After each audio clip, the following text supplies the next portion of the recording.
local across beds, hearts and bucks. This is BBC Three Counties Radio.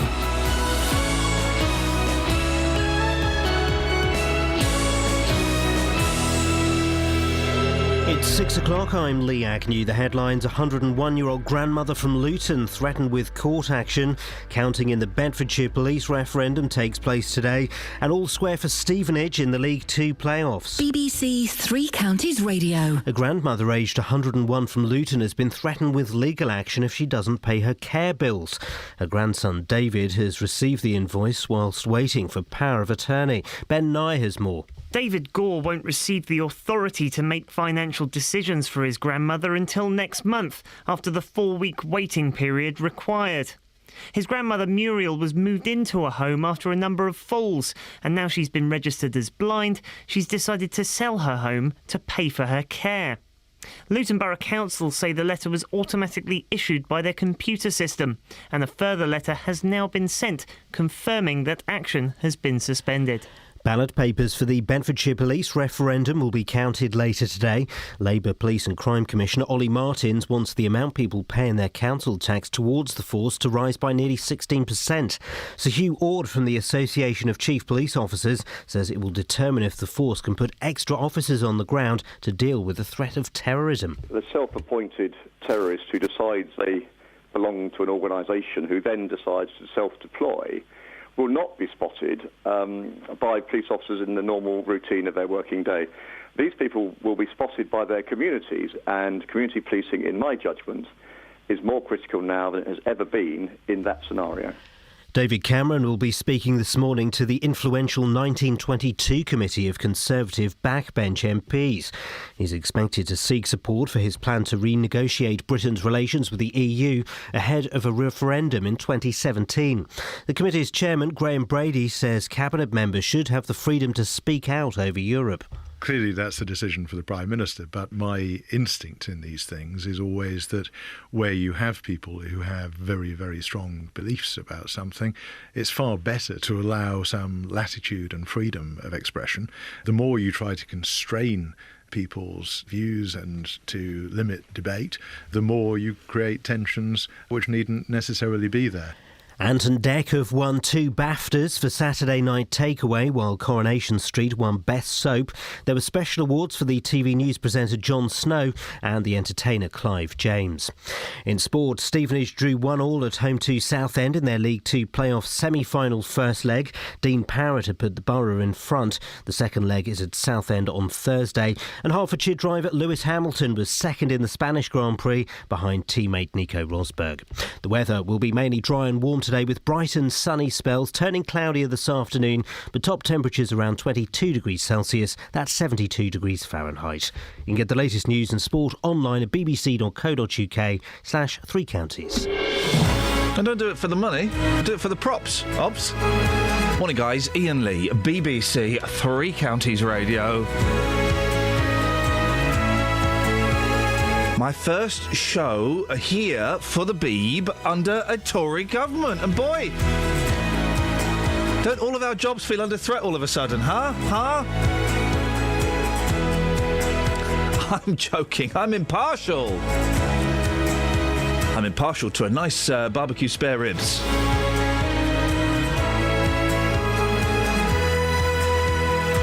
Busy show this morning. Maybe. I don't mean I'm saying that. Simply because I'm genetically programmed to say it.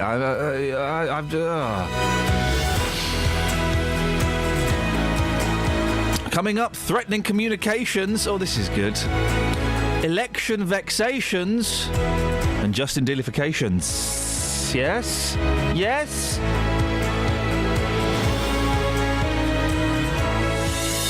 Across beds, hearts and bucks. This is BBC Three Counties Radio. Betsy's there. Yes. Boyley's there. Sweet.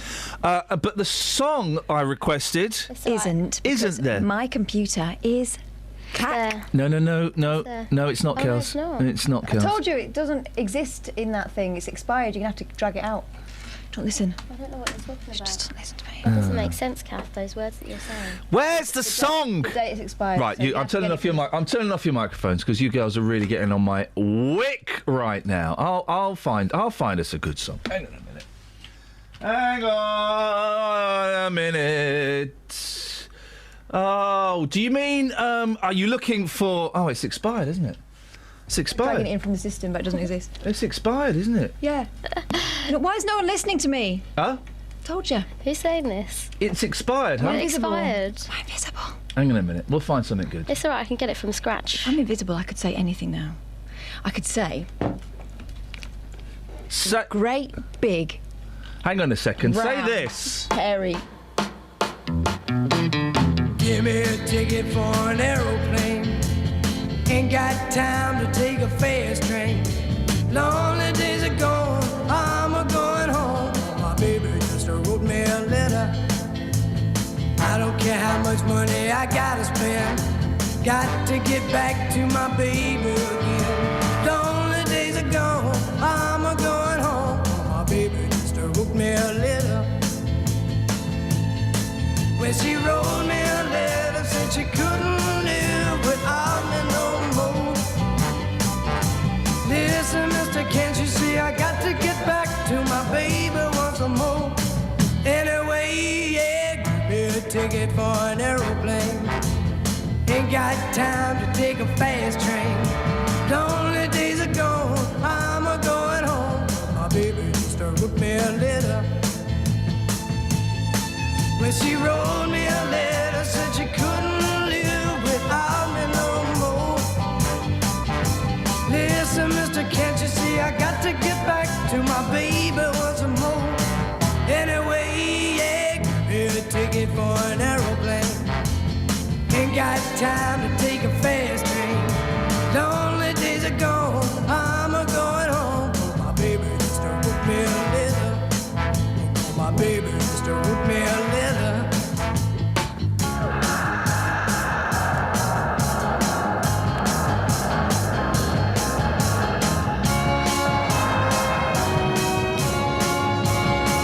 That song is 1 minute and 52 seconds long. Do you see what I mean, BBC introduced? They said it all.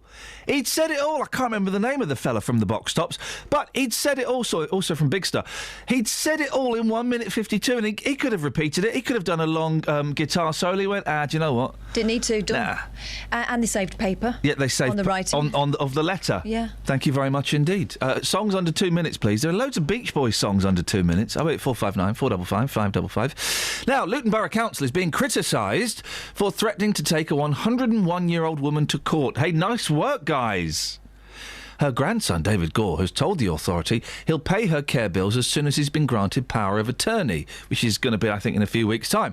But says he's received no reassurance that they won't prosecute. He'd been keeping all of this from his grandmother because he was worried about upsetting her. But in the Express this morning, there's a picture of him holding a letter in front of her. So I don't know if that means that she now knows. Well, we nicked this story from the Luton News, so we thought we would speak to the writer of the story, Stuart Carr. Morning, Stuart. Morning. How did you find out about this? Well, David Gore contacted us initially saying that he'd received this letter and was obviously very angry and very indignant about it.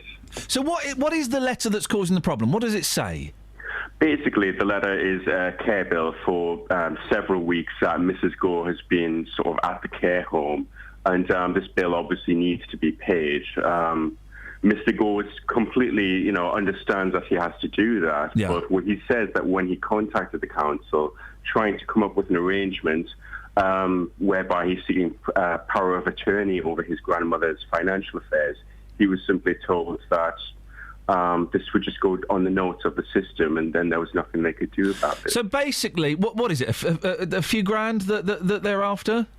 £600. £600, and if that money doesn't get, according to the letter, if the money doesn't get paid, then she's going to be taken to court. That's my understanding of it, yes. Yeah. It seems incredible, doesn't it? Because he's not trying to dodge paying the money. He's not, trying to pull a fast one. It just takes a bit of time for. Well, he wants to get power of attorney, doesn't he?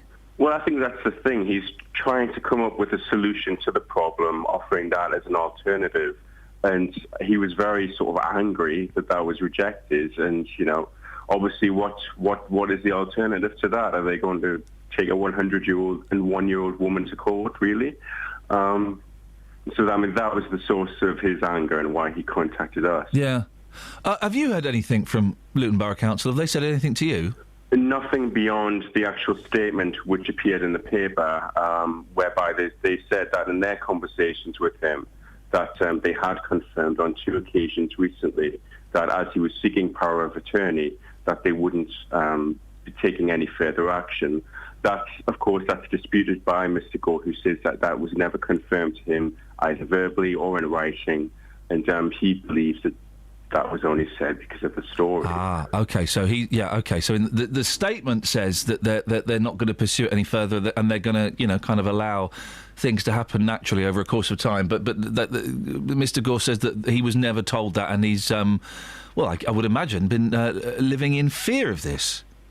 Well, yes. It's a 4-week process to get power of attorney over his grandmother's financial affairs, and he thought, quite reasonably, I think some people would think, that 4 weeks would be, not too far in the future in order to push the bill back so that he could pay it on behalf of his grandmother. Stuart, I really appreciate you sharing the story with us and coming on this morning to talk about it. Oh, thank you very much. Thank you very much indeed. That's Stuart Carr from the Luton News. I've always said this while I've been doing this job. We should be doing more stuff with local papers. And then there's who's the plum? Actually I can think of 2. Off the top of my head I can think of 2 plums from local papers who want to fight with us, But or that's at least fair enough. It keeps them busy, doesn't it? It gives them something to do, doesn't it? And this gives me something to do. It's been 1 week since you looked at me, dropped your head to the side and said I'm angry. 5 days since you laughed at me, saying get back together, come back and see me.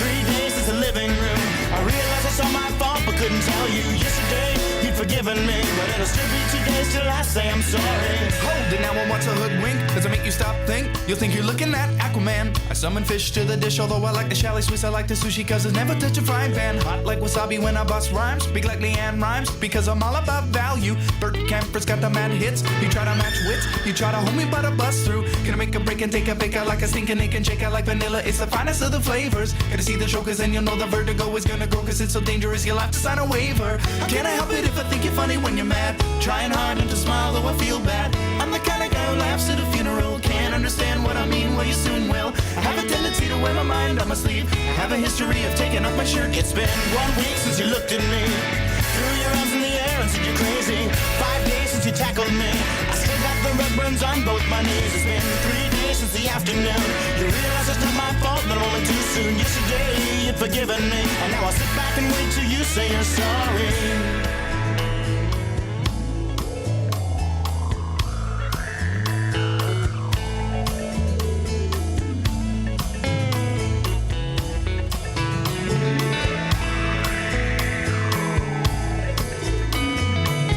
China, the Chinese chicken. You have a drumstick and your brain stops sticking. Watching X-Files with no lights on, with all our maisons. I hope the smoky man's in this one, like Harrison Ford. I'm getting frantic, like Sting I'm tantric, like Snickers guaranteed to satisfy. Like Kurosawa, I make mad films. Okay, I don't make films, but if I did, they'd have a samurai. Gonna get a set of better clips, gonna find the kind with tiny nubs, just so my irons aren't always flying off the backswing. Gonna get into my Sailor Moon, cause the cartoonist got the boom anime babes that make me think the wrong thing. How can I help it if I think you're funny when you're mad? Trying hard not to smile, though I feel bad. I'm the kind of guy who laughs at a funeral. Can't understand what I mean, you soon will. I have a tendency to wear my mind on my sleeve. I have a history of losing my shirt. It's been 1 week since you looked at me, dropped your arms to the sides and said I'm sorry. 5 days since I laughed at you and said you just did just what I thought you were gonna do. 3 days since the living room, we realized we're both to blame, but what could we do? Yesterday, you just smiled at me, cause it'll still be 2 days till we say we're sorry. It'll still be 2 days till we say we're sorry. It'll still be 2 days till we say we're sorry. Birchmount Stadium, home of the Robbie.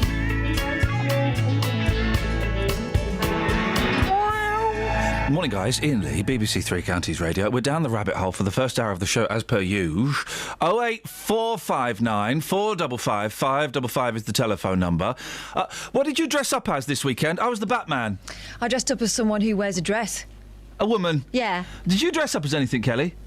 Just myself, but for bed. That doesn't count. I wouldn't know if anybody dressed up at the weekend. I was the Batman queuing for an ice cream. It was very liberating. It also scared my son. Because I turned up at this... They were having a fete. There was a reason for it. They were having a fete and it was like superheroes. Parents were allowed to dress up. Not many did. But I kind of turned up late and I was talking to my wife and my youngest son came over and he's like being all cool, you know, because his mum's there. But then he was looking at me and was petrified. Particularly as I was going, I'm the Batman. I was the Dark Knight Batman. I wasn't 60s camp Batman. Yeah, but it's a 60s camp Batman costume you've got, isn't it? No. Mine's Dark Knight Batman, unfortunately. Has it got muscles on it? Well, they're drawn on. They're not the inflatable ones. But he was terrified. Here we go. What have you dressed up as, and when have you terrified your children? 08459 455 555. Travel news for beds, cards and bugs. BBC Three Counties Radio. It's looking really quiet on the cameras on the motorways so far this morning, so no delays showing up for the M1 or the M25. In High Wycombe, the A404 Marlow Hills has temporary traffic lights by the Leisure Centre just before Marlow Road, so that could cause some delays later on. And also in Hatfield, on Great North Road, there's roadworks at Southway, which could also cause some delays. On the trains, Thameslink have just tweeted that there's some minor delays on their Bedford to Brighton service. That's because of signalling problems. Samantha Bruff, BBC Three Counties Radio. Hey, Sammy. Hello. When was the last time you terrified your children? I don't have any children. Oh, that's going to break their hearts hearing that!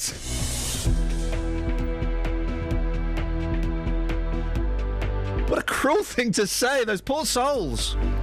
6:16, isn't it? It's Monday, the 11th of May. I'm Iain Lee. These are your headlines on BBC Three Counties Radio. A 101-year-old grandmother from Luton has been threatened with legal action if she doesn't pay her care bills. The result of the Bedfordshire police referendum will be announced later on today, and Stevenage are level with Southend ahead of their second playoff semi-final. BBC Three Counties Radio.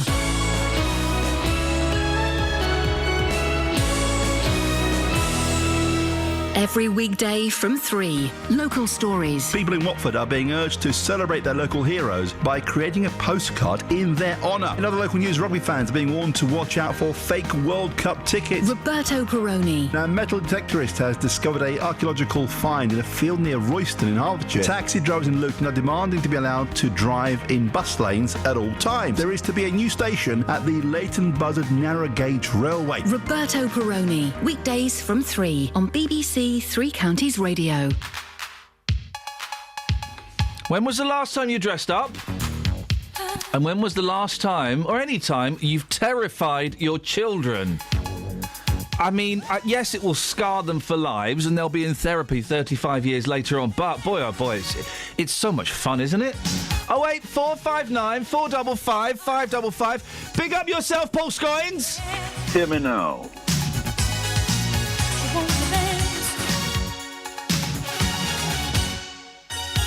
Clock strikes upon the hour and the sun begins to fade.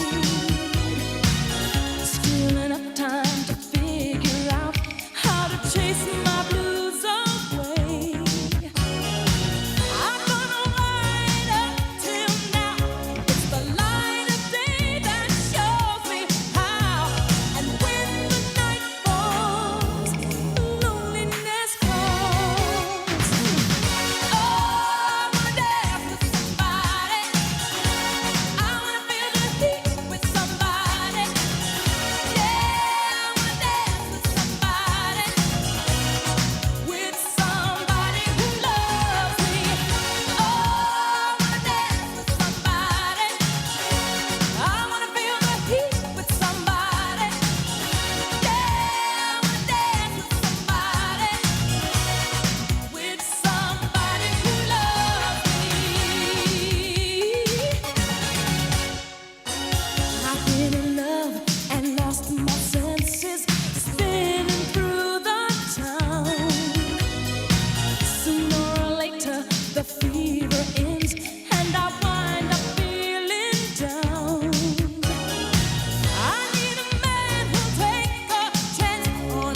Todgers.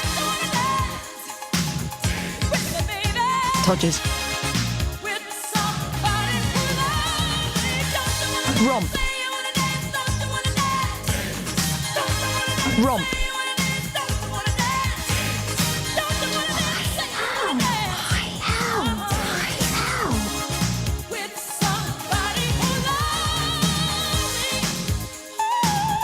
People in this country deserve to have stuff for free. Isn't that the truth? Morning, Scoinsy! Morning, sir. How you doing? Do you know what, fella? I'm all right. All things considered. Oh, yeah. Yeah? You feeling me? You got me? All things considered, Scoinsy, I'm all right. I'm alive, I'm breathing, my heart is beating. I feel love, I feel pain, I feel hunger, I feel thirst. All of those things, Scoinsy, say to me, I'm a human being and I am vulnerable and I just want to be hugged. I will do that. Not by you. I can do that. Oh. Not by you. I've got a cold anyway. Oh, mate, I certainly don't want to be hugged by you if you got a cold. It's like, you know, when teachers finish their term and they go on holiday and they all get cold. Yeah, that's how I feel at the moment. Yeah, isn't that funny? When I go on holidays, I'm coming to it. How is the body? The body kind of lets go, doesn't it? As I'm approaching a week or 2 weeks off, and I can, I suddenly get ill. Yeah. It knows it's coming. It knows. Nose is coming. Your nose is coming. No, your nose is coming. My nose. To the party, he said, quickly getting himself out of that one. Let's move on. In a few hours, the people of Bedfordshire will find out whether they'll have to carry on paying for the police to have a bigger slice of the council tax pie. The results of the referendum triggered by the Labour Police and Crime Commissioner, Ollie Martins, are due to be announced later this morning. Political reporter, and well done for getting me out of the referendum fiasco on Twitter this weekend. Remind us what's happening, what happened, and why Ollie Martins wants this money. Ollie Martins says his force is absolutely at the wire, and he's not the only one. Other people have said it too. The former chief constable said it to me before he left, Alf Hitchcock. I miss Alf Hitchcock and his biscuits. I do miss that guy. A brilliant name for policing. The current chief constable has said too that she is in a desperate situation. She needs more money. She needs more officers to be able to do the work that she wants to do. And this referendum, Ollie Martin said, was the only way, really, that he could raise the money in order to fund all the work and the officers that needs to be there. Now, the government has said, no, you've got enough money, you need to find efficiency savings in other areas. He said, we've already done that. And this is really a last-ditch desperate attempt to try and get some more cash. It would raise around £4.5 million, be about 7 pence a day extra for an average property. And he's had the backing of big names. Sir Hugh Ward, who is the outgoing president of the Association of Chiefs Police Officers, so someone who knows a thing or two about policing. A tough guy. A tough guy. He says that it really needs to happen. The self-appointed terrorist who decides they belong to an organisation who then decides to self-deploy will not be spotted by police officers in the normal routine of their working day.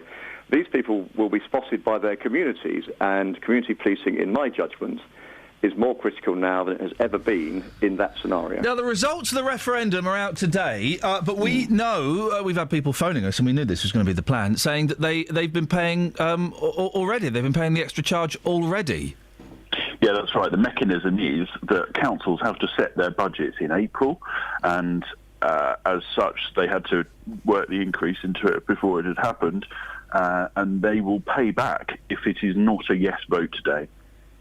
So that will cost an extra £250,000. And bearing in mind, Ian, this has already cost £350,000 to stage. It means that the police are going to have to pay back all of that money. But by the way, pollsters, obviously, they don't know nothing. But it was kind of, wasn't it something like 75% were against? Was that one of the polls? Ollie Martins did his own polling. Oh, yeah, outside Tesco's, wasn't it? That was it, yeah. No, he got a poll company, YouGov, to come in and do it as well. But and the YouGov, when they put people... put to people the question that they were going to have to answer on Thursday, 70% of people came back saying no. Now, he said he did his own polling outside of Tesco and other major supermarkets, and he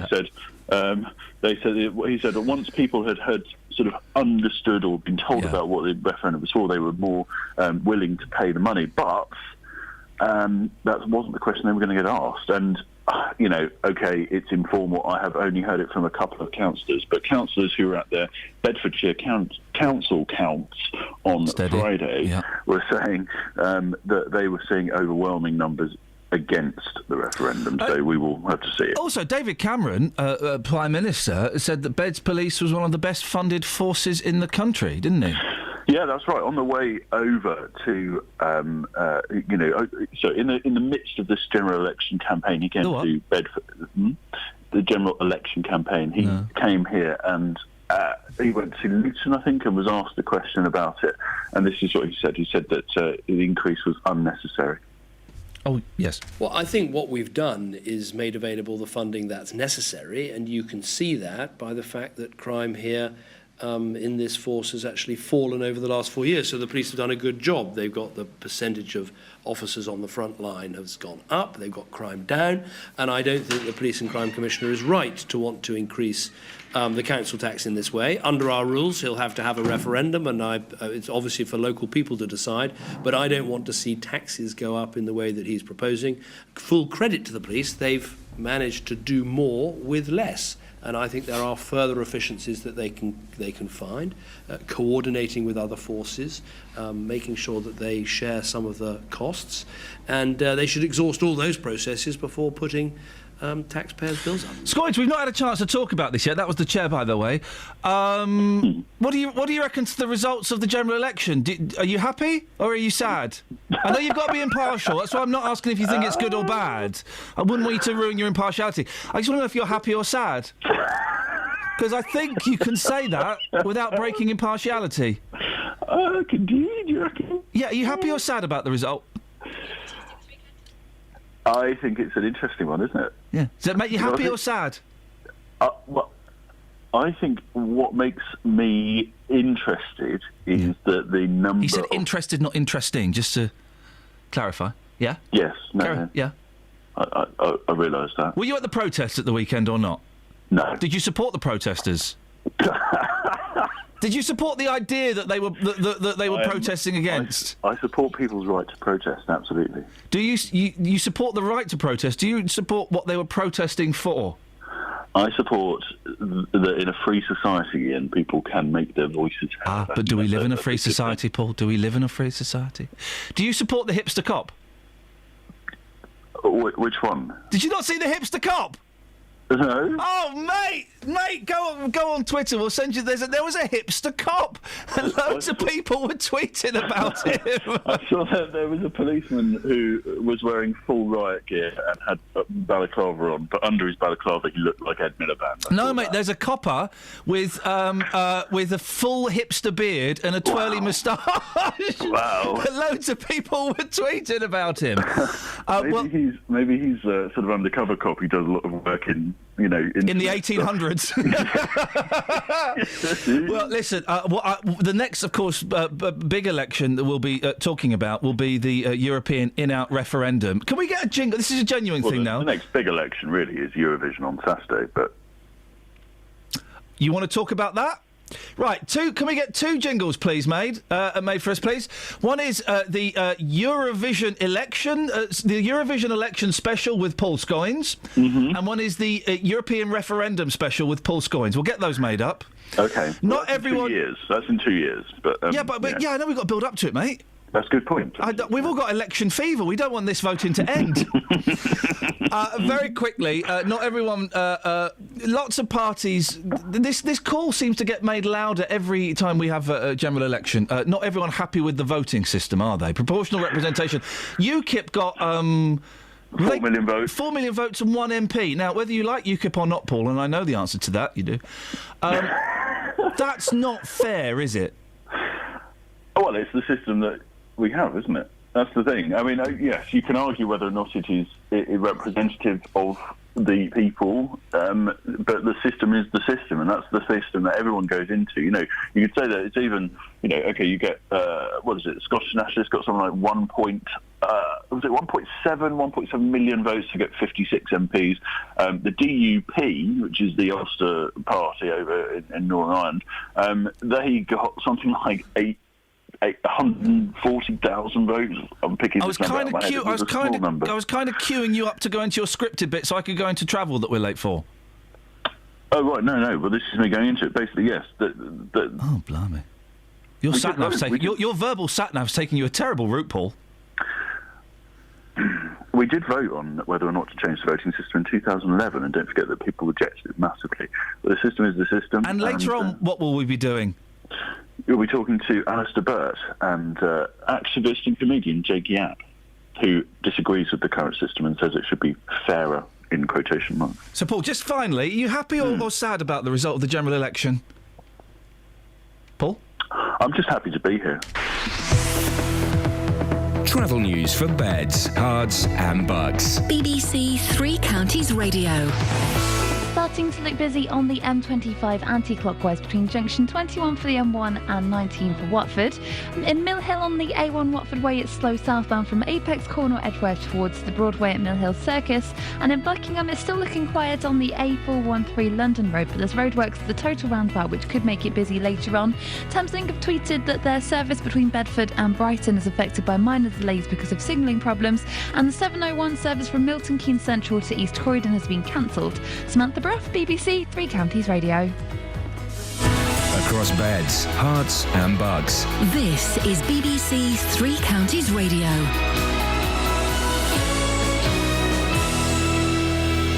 It's 6:30, I'm Lee Agnew. The headlines are: 101-year-old woman from Luton has been threatened with legal action if she doesn't pay her care bills. Her grandson David has received the invoice from Luton Borough Council while waiting to take power of attorney. Ballot papers for the Bedfordshire Police referendum will be counted later today. Police Commissioner Ollie Martins wants the amount people pay in their council tax for the force to rise by nearly 16%. And Ant and Dec have won 2 BAFTAs for Saturday Night Takeaway, while Coronation Street won Best Soap. The weather will be mainly dry and warm with bright and sunny spells today, turning cloudier this afternoon, but top temperatures around 22 degrees Celsius, 72 degrees Fahrenheit. Three Counties Sports. BBC Three Counties Radio. Stevenage drew 1-1 at home to Southend in their League 2 playoff semi-final first leg. Dean Parrott had put the Borough in front. The second leg is at Southend on Thursday. Here's Stevenage manager Graham Wesley. I thought it was a pretty fair reflection of the game, if I'm honest. It ebbed and flowed. There were phases of the game where they were on top, where we were on top. Both sides had chances. Both took one each. Terrific goal from Dino and a disappointing goal from us to concede from the set play. Honours even. I don't think it was an unfair reflection. Wickham host Plymouth in their second leg, leading 3-2 after Saturday night's win in Devon.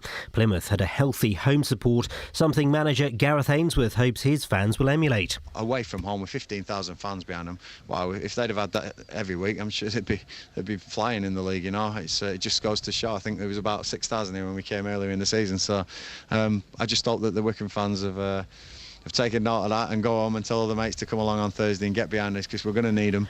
QPR have been relegated from the Premier League, losing 6-0 at Manchester City.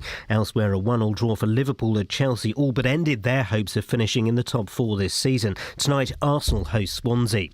Hertfordshire's Lewis Hamilton came second in the Spanish Grand Prix, ahead of Sebastian Vettel, but behind his Mercedes teammate Nico Rosberg. Rosberg takes the checkered flag in Barcelona. He's broken his 2015 duck. He so badly needed this one, and Lewis Hamilton is a beaten man in Spain. And finally, Andy Murray has won his second tennis tournament on clay within a week. He beat Rafa Nadal in straight sets in the final of the Madrid Open. BBC Three Counties News and Sport, more at 7 o'clock.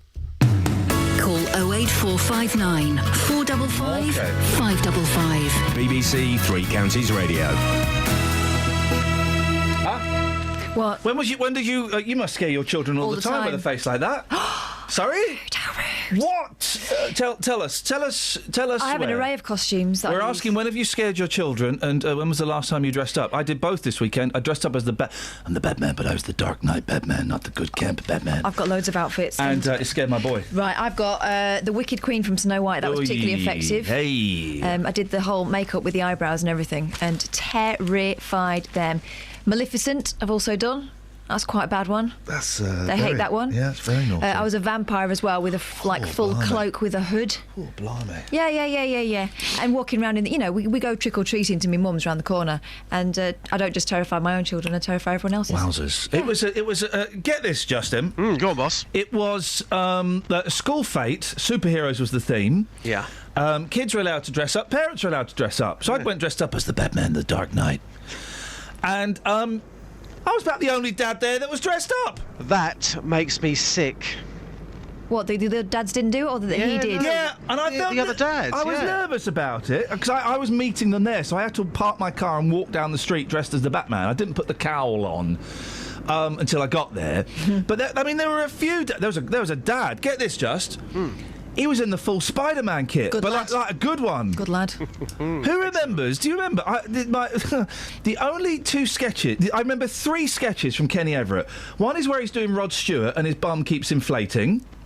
The other one is where he does the Bee Gees. You don't remember best possible taste? Yeah, I don't remember the specifics of it. And then the third one I remember is where he's Spider-Man and he climbs up a building and he goes into the toilet to do a wee. And he's really desperate to do a wee, but he's got no fly on his outfit. So he wets himself. I remember laughing at that. Hilarious. Spider-Man, he's like running around like this. He's going, and he just does a wee-wee in his outfit. That's the problem with some of these fancy dress outfits. You see lads at the weekend on various stag do's all dressed up. Well, I had no pockets. How are you going to go to the toilet? I had no pockets, mate. You guys think you've got problems. I've had a Wonder Woman outfit and a Supergirl outfit, both of which I couldn't raise my arms in. Wowzers. Say that. Just say that again. I'll make this really slick. Go. No. Go on. What? This is what I was looking for. Here we go, guys. I read a headline. You guess what the story is. The headline is normally very, very tenuous and has nothing to do with the story. Are we ready to play? Yes. Go. Fins only got better. Fins only got better. What's the story? This is a double whammy because obviously, surely it should be things can only get better. Fins can only get better. It's not. It's fins only got better, and it's not really about fins. With that in mind, oh, I know. Yes.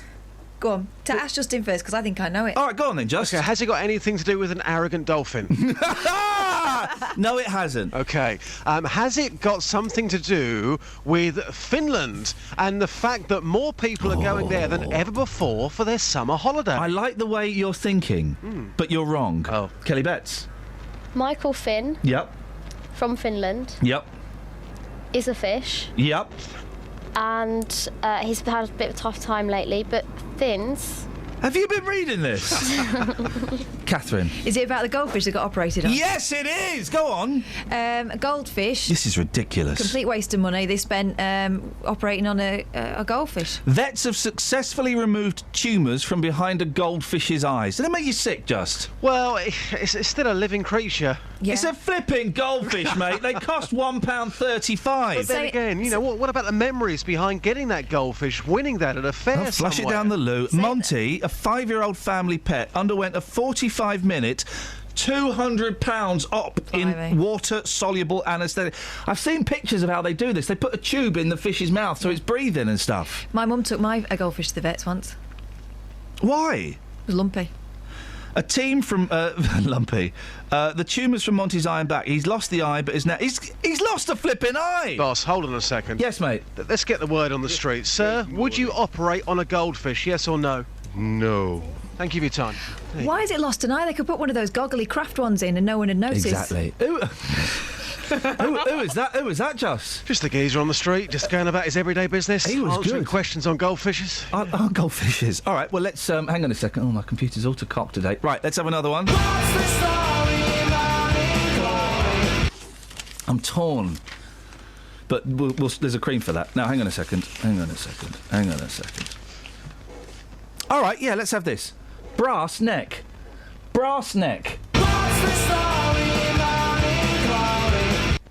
Catherine, let's start with you. Brass neck, please. Is it about the BBC Young Brass Award? Oh, there is actually an award, Justin, called the Young Brass Award. You can't call it that. That's outrageous. And is it about the fact that no one's noticed that it's a euphemism for a young streetwalker? It's nothing to do with that, Justin. Brass neck. Brass neck. But good answer, by the way. This is a man who's got a fantastic technique. He can play an instrument. He can play an instrument tied round his neck. Why? Why? Yeah. Well, good. That's what I can come up with for the time being. A robber was arrested when he returned to his victim to complain a gold necklace he stole was a fake. Was a fake. Unlucky. I've just realised what we're going to do with you as well, Just. Hang on a second. One more of these. Burton in movie hit. Burton in movie hit. Catherine, we'll start with you. Burton, right. It must be something to do with Burton upon Trent. Right, yeah. And how it's cheaper to go there than the actual north. So they're making Brastoff 2, this time it's personal, and they're doing it in Burton. No, do you know what? This is more obvious than perhaps you'd think. Burton in movie hit, Justin. When's the new James Bond film coming out? I've got literally no idea. OK. Well, it can't be that then. Has it got something to do with Burton, the shop? A lot of people look down on Burton's. I don't personally, but their clothes, their suits, are they going to be used in a super-duper high-profile movie? No, it's about Tim Burton, the movie director. Tim Burton, I was thinking Richard. A pedestrian hit by a minibus used by crew on director Tim Burton's latest movie was saved by paramedics. Good. Then the final paragraph is, US director Tim, 56, had earlier gone to A&E with a sprained finger. That film sounds like it's cursed. Sounds cursed. Hey, Justin. Yes. Have you seen who's doing a tour? No. Oh, mate, I'll give you a clue. Oh, Gilbert. Oh, Gilbert's doing a tour. Fantastic. You want to go and see him? Oh, absolutely. Right, this is the plan. We get Gilbert O'Sullivan on the show. Yep. We go and see Gilbert in concert. Oh. Can you take Gilbert to the streets for us? Let's get some Gilbert memories. This is where dreams are made. Isn't it? I knew you'd... Can you get some Gilbert memories for us? Of course I can, no problem. Speak to you in a bit, Justin. Cheers, bye. Ta-ta.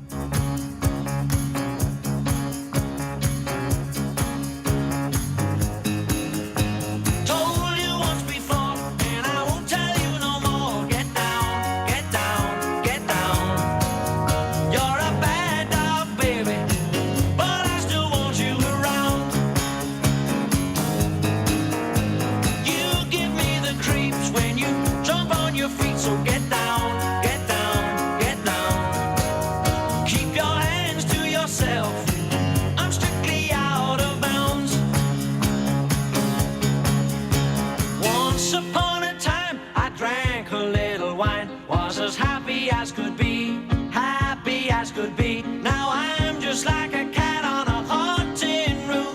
Baby, what do you think you're doing to me?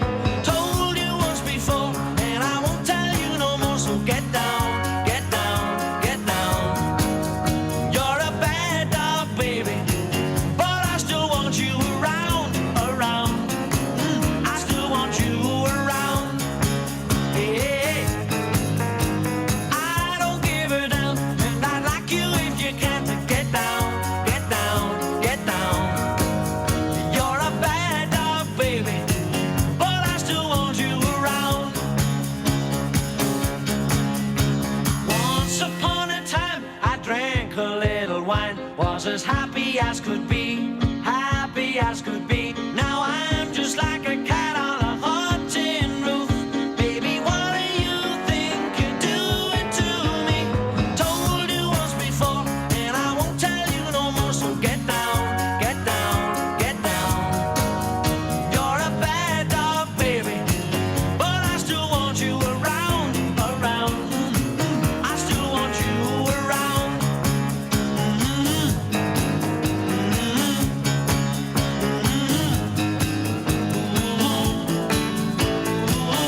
Right, let's Bagsy. Did you say something rude then? I said it sounds like he's on that hot tin roof. He's got blue blood. Gilbert O'Sullivan will be on this show at some point. He's playing St Albans on June the 13th. We'll have him. We want O'Sullivan, please. Travel news for beds, cards and bugs. BBC Three Counties Radio. On the M1, it's slow southbound from junction 10 for the Luton Airport Spur Road to 9 for Redbourne. And the M25 is busy anti-clockwise between junction 21 for the M1 and 19 for Watford as well. The A1 southbound has queues building up from the Holiday Inn southbound towards Barnet Lane at the Stirling corner. And it's still quiet in Milton Keynes on Standing Way, but roadworks at the Kingston roundabout might make it busy later on, so expect delays there. The 701 train from Milton Keynes Central to East Croydon is cancelled. Samantha Bruff, BBC Three Counties Radio. Sammy? Yeah? Today I've decided is a Gilbert O'Sullivan special. I just wondered what your memories were of Gilbert. He was a great pal of somebody that I don't know. You've never heard of him, have you? No. I mean, just...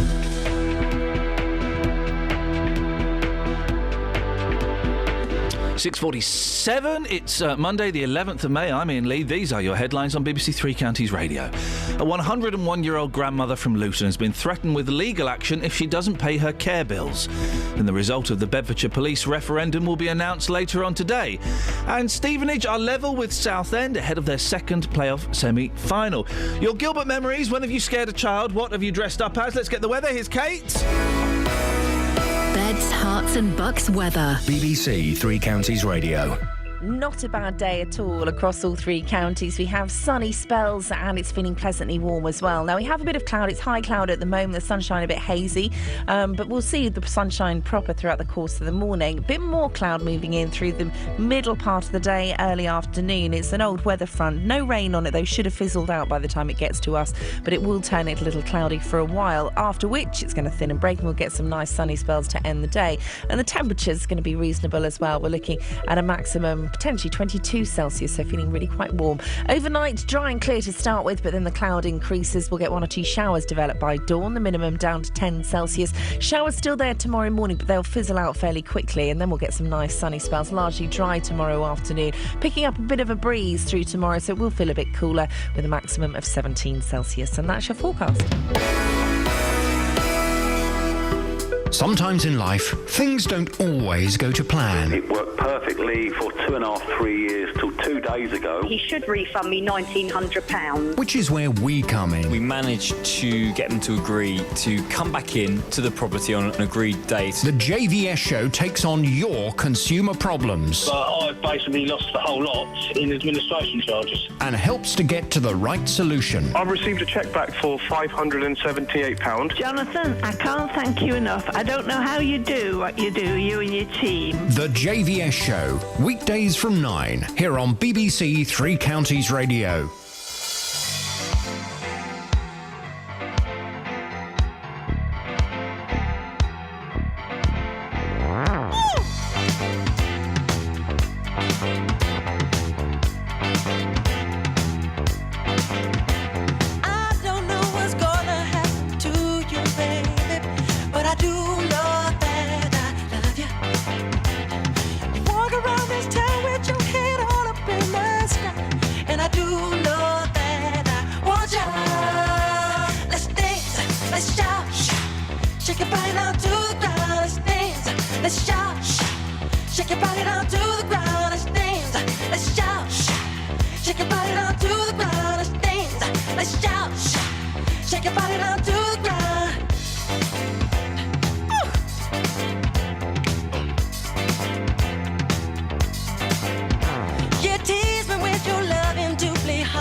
Let's shout.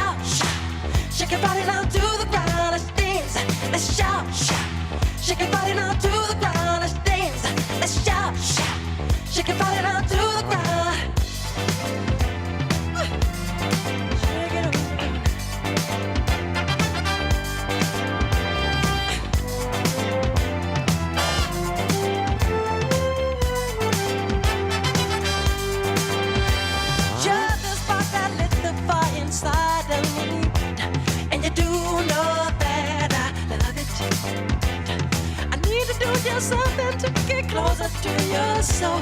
And you do know that I want you.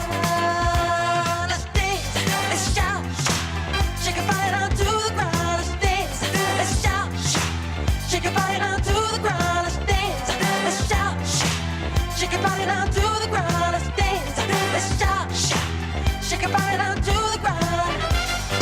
They actually drove across the green when the kids were coming back from school and nearly knocked women over with toddlers, and it got that bad. My husband went after them on his own motorbike and pulled them off.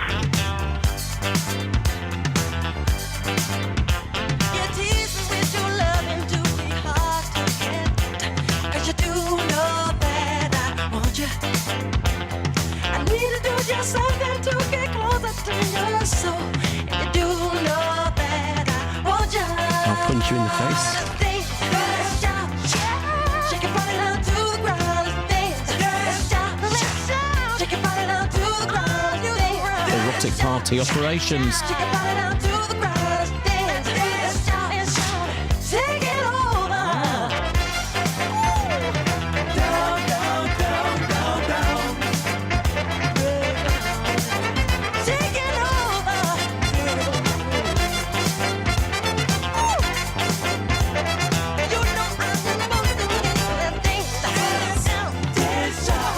the 08459 455 555. When did you last scare your children? When did you last dress up?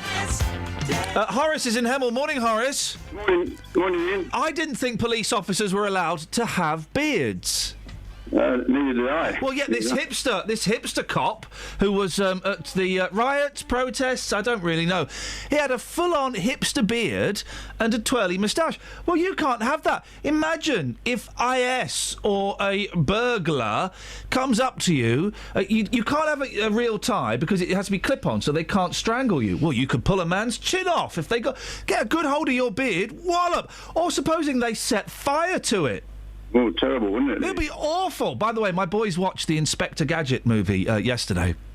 And the biggest laugh they got was when it was reported on the news that the spoiler alert, the evil Inspector Gadget had set fire to a man's beard. They got the biggest laugh, and it was a very funny line. He even set fire to an old man's beard. Horace, what have you called in for, mate? Come on. Called in for the shortest single.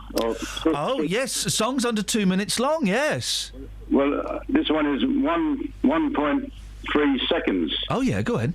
I can sing it for you if you like. Okay. Good.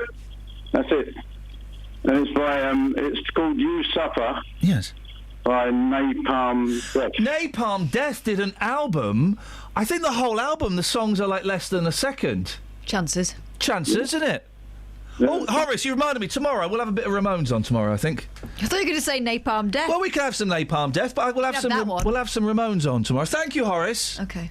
I didn't think coppers were allowed to have beards. Well, it's particularly twiddly ones that come with a twiddly handlebar moustache that he's waxed. Well, now they're allowed. Now coppers. Okay, so it turns out coppers can have beards.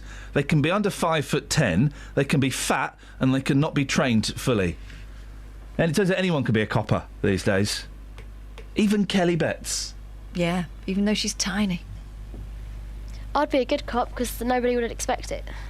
That's the only thing a good cop requires. Yeah. Okay, you'd have to stop breaking the law. Well, did she just let one out? I think she might. What have you got in the papers, Catherine? Looking for a way to remember your loved one after they've died. Pictures. Now Next. you can turn their ashes into artwork and have them on your mantelpiece. Hey! Oh no! I'd love that. A company called Eversculpt makes glass sculptures from the remains of relatives. The ash sculptures cost from... Hang on a minute, do you really want this? You are so beautiful to me. £795 is the cheapest, up to almost £4,000. I suppose, depending on how massive you are. Oh, blimey. Eversculpt say they can turn the ashes into anything. A recent customer offered for a sculpture shaped like a golf club. Yeah. While the most popular design is the Eternal Flame. I want to get... you can get cat stuffed. Yeah. Why can't you get people stuffed? You probably could if you paid enough money. Well, I'll get you stuffed. Oh. Kaz, I've just sent you an email of a short song. Maybe you could pull it off? Because I know your fastest finger first, isn't it? You've got the fastest finger first. I have, yeah. My computer's really slow because it's got loads of information on it. Have you got a cold as well? I'm okay. You sound bunged up and a little bit mardy. I am both of those things. Have you been slogging Paul Scoins? Yeah. Because that would make both things happen. Oh, is that what? Oh. Whoops. Yeah, I would. I'd be up for that little sculpture. Would you? Little sculpture, yeah. Does it look like the person? Is it a miniature version of the person? No, you can. Well, you could have that. You can have whatever you want. I mean, you could be a golf club. You could be a microphone. You could be a Batman. I'd have my mum turned into my wife. Weird. Oh. That's weird, isn't it? It's very weird. That is actually a little bit too weird. But my granddad was in the wardrobe for about a year. So, I mean, you might as well have him on display, eh? There's a... where's the sun? Oh, yeah, no, I mean... I've ripped my tights, by the way. I'm in the conundrum now. Do I just whip them off? Or Whip them off, mate. Or style it out? Whip them off, mate. There's a story in The Sun today. We've kind of... Well, we've had a similar story to this before. Remember the Polish guy that proposed to his girlfriend on a cliff? She said yes, and then he says, and then she plunged to her death. He says she said yes. We don't know. We weren't there. Tragic. Well, listen to this. Rock horror. Oh, they've even done like a jokey thing. You can't when someone's died. Steve Allen was making jokes about this. Well, it could have been worse. She could have been a munter. But he is waspish and witty. Rock horror.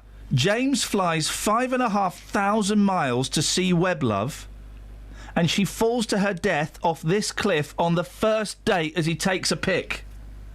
A loved-up Brit saw his new girlfriend plunge to her death off a cliff after flying 5,500 miles to meet her for the first time. I mean, flipping heck. That's, It's going to be an awkward holiday now, isn't it? That's a punt, isn't it? That's a punt to go that far. I mean, fair play, you know, she looks delightful. James Nichols, 23, watched in horror as the ground gave way beneath Cheney Holloway while he prepared to take a snap. Unlucky in love or what? I mean, blimey. 08459 455 555. You got time for a little one? Yeah. Speaking of little ones, stories. Cindy Crawford's daughter. Oh, she's so fit. She's so hot. I saw the picture. She's 13. She's what? She's 13. I knew I should have read the story. Hasn't stopped the Mail making us feel like that, though. She looks like, honestly, I'm being slightly flippant. I knew she was 13. She looks like a sexy grown-up woman. Yeah. She looks like a woman. I mean, they've kind of dressed her like mini Cindy Crawford. Well, but then again, she's just beautiful, and you can't help that, as I know. Outrageous.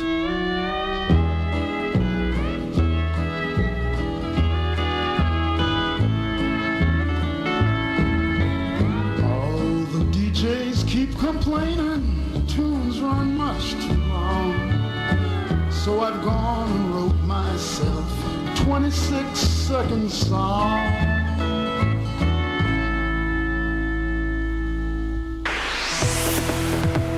Travel news for beds, cards and bugs. BBC Three Counties Radio. On the M1 northbound, a car's broken down between junction 10 for Luton Airport and 11 for Dunstable, so a lane's being closed, but it's not causing too many problems at the moment. And the M40 into London has a lane blocked by an accident which is causing queues just before junction 1A for the M25. On the M25, it's busy anti-clockwise from junction 21 for M1 to 19 for Watford. And in Bricketwood on the North Orbit Road, that's looking very slow between at the junction 21A roundabout. The A1 southbound also has queues from the Holiday Inn Stirling Corner. Samantha Bruff, BBC Three Counties Radio. Thank you, Sammy. We're climbing out of the rabbit hole, guys. We can still ask, though, when was the last time you scared your children? Oh, and we're celebrating Gilbert O'Sullivan. Local and vocal across beds, hearts and bucks. This is BBC Three Counties Radio.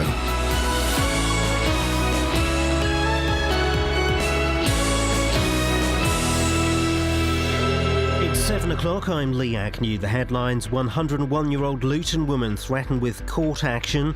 Counting in the Bedfordshire police referendum takes place today. And all square for Stevenage in the League Two playoffs. BBC Three Counties Radio. A grandmother aged 101 from Luton has been threatened with legal action if she doesn't pay her care bills. Her grandson David has received the invoice whilst waiting for power of attorney. Ben Nye has more. David Gore won't receive the authority to make financial decisions for his grandmother until next month, after the 4-week waiting period required. His grandmother Muriel was moved into a home after a number of falls, and now she's been registered as blind. She's decided to sell her home to pay for her care. Luton Borough Council say the letter was automatically issued by their computer system, and a further letter has now been sent confirming that action has been suspended. Ballot papers for the Bedfordshire Police referendum will be counted later today. Labour Police and Crime Commissioner Ollie Martins wants the amount people pay in their council tax towards the force to rise by nearly 16%. Sir Hugh Ord from the Association of Chief Police Officers says it will determine if the force can put extra officers on the ground. The self-appointed terrorist who decides they belong to an organisation who then decides to self-deploy will not be spotted by police officers in the normal routine of their working day. These people will be spotted by their communities, and community policing, in my judgment, is more critical now than it has ever been in that scenario. David Cameron will be speaking this morning to the influential 1922 committee of Conservative backbench MPs. He's expected to seek support for his plan to renegotiate Britain's relations with the EU ahead of a referendum in 2017. The committee's chairman, Graham Brady, says cabinet members should have the freedom to speak out over Europe. Clearly that's a decision for the Prime Minister, but my instinct in these things is always that where you have people who have very, very strong beliefs about something, it's far better to allow some latitude and freedom of expression. The more you try to constrain people's views and to limit debate, the more you create tensions which needn't necessarily be there. Anton Deck have won 2 BAFTAs for Saturday Night Takeaway, while Coronation Street won Best Soap. There were special awards for the TV news presenter Jon Snow and the entertainer Clive James. In sport, Stevenage drew 1-1 at home to Southend in their League 2 playoff semi-final first leg. Dean Parrott put the Borough in front. The second leg is at Southend on Thursday. And Hertfordshire driver Lewis Hamilton was second in the Spanish Grand Prix behind teammate Nico Rosberg. The weather will be mainly dry and warm today with bright and sunny spells, turning cloudier this afternoon, but top temperatures around 22 degrees Celsius, that's 72 degrees Fahrenheit. You can get the latest news and sport online at bbc.co.uk/3 counties. My mate Mackenzie won a BAFTA for The Detectorists. How cool is that? I'll have to book up to get a phone call with him now, I get. Is that how it works? Morning, guys. Iain Lee, BBC Three Counties Radio. Busy show. Celebrating the magic of Gilbert O'Sullivan. He's coming to St Albans June the 13th. He'll be coming to this show a whole lot sooner if I have my way. When have you ever scared your children? We've all done that thing where we've popped out and gone boo, and it's well, at the time it seemed like a good idea. Until they burst into tears and you spent the next hour trying to talk them off the ceiling. Man alive! 81333, start your text 3CR. Or you can give us a call, 08459 455 555. Across beds, hearts and bucks. This is BBC Three Counties Radio. 08459 455 555. Now, Luton Borough Council has been sending a 101-year-old woman letters threatening court action. Nice one, guys. She hasn't seen them thanks to the intervention of her grandson, David Gore, who's been trying to sort out a dispute. Well, David joins me now. Morning, David. Morning, Ian. But how... what's the dispute about? Let's take it back to that. Well, my grandmother is in residential care, and... you have to pay for that, and that's absolutely fine, but I don't have control over her monies, and she doesn't understand that she needs to pay. So the disagreement is about timings over when I can get my hands on the ability to pay. They want money from me and my family for her to stay, and we simply don't have it to magic out of the air, but we can use her savings and then go on to sell her house, and then we can pay for it that way. But as you don't have power of attorney, you can't legitimately get to those savings or sell that house, can you? Not even legitimately. It would be illegal if I did it. Yeah. So what have the letters said? Well, the letter says that we've been sent invoices, and I've been contacting them and keeping them appraised of the situation. But a final notice came in last week, which is what tipped me over, because I'd been doing what they'd asked all the way along, apart from paying the bill because I didn't have the money to pay it. I rang them and asked them for 4 weeks more, because that's what the government had said to me that I needed to wait, and they didn't give me that 4 weeks. So I contacted the Luton Herald and Post, and the story landed on election day. And does she know about this? Sort of. She knows that she needs to pay. Yeah. But we've told her that we're covering it. Okay.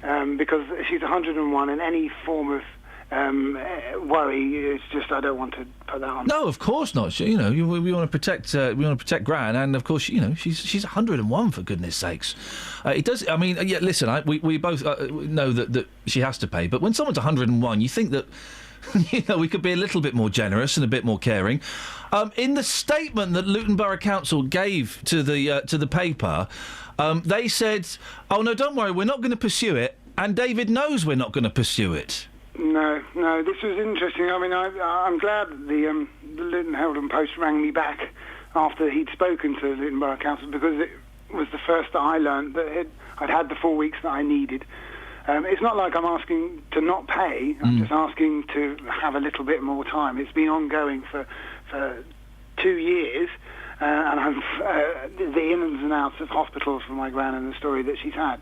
So just 4 weeks more was a little more. But I have the resolution I need now. It's just unfortunate it had to come through a newspaper. And they hadn't said to you directly, "Don't worry, David. This is a mistake. We'll sort this out. You take your time." No, Saturday I received a letter from them saying that as long as I agree to keep them updated, that they what does it say here?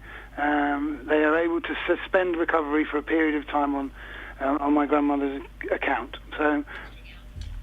So they made you dance a little jig to their tune, didn't they? Well, I've danced their tune for a number of years now. Yes, and I'm happy to. I'm happy to pay. It's not like I'm asking to have the debt cancelled or avoided. Oh no, you're not trying to get out of the way of paying it. That's the thing.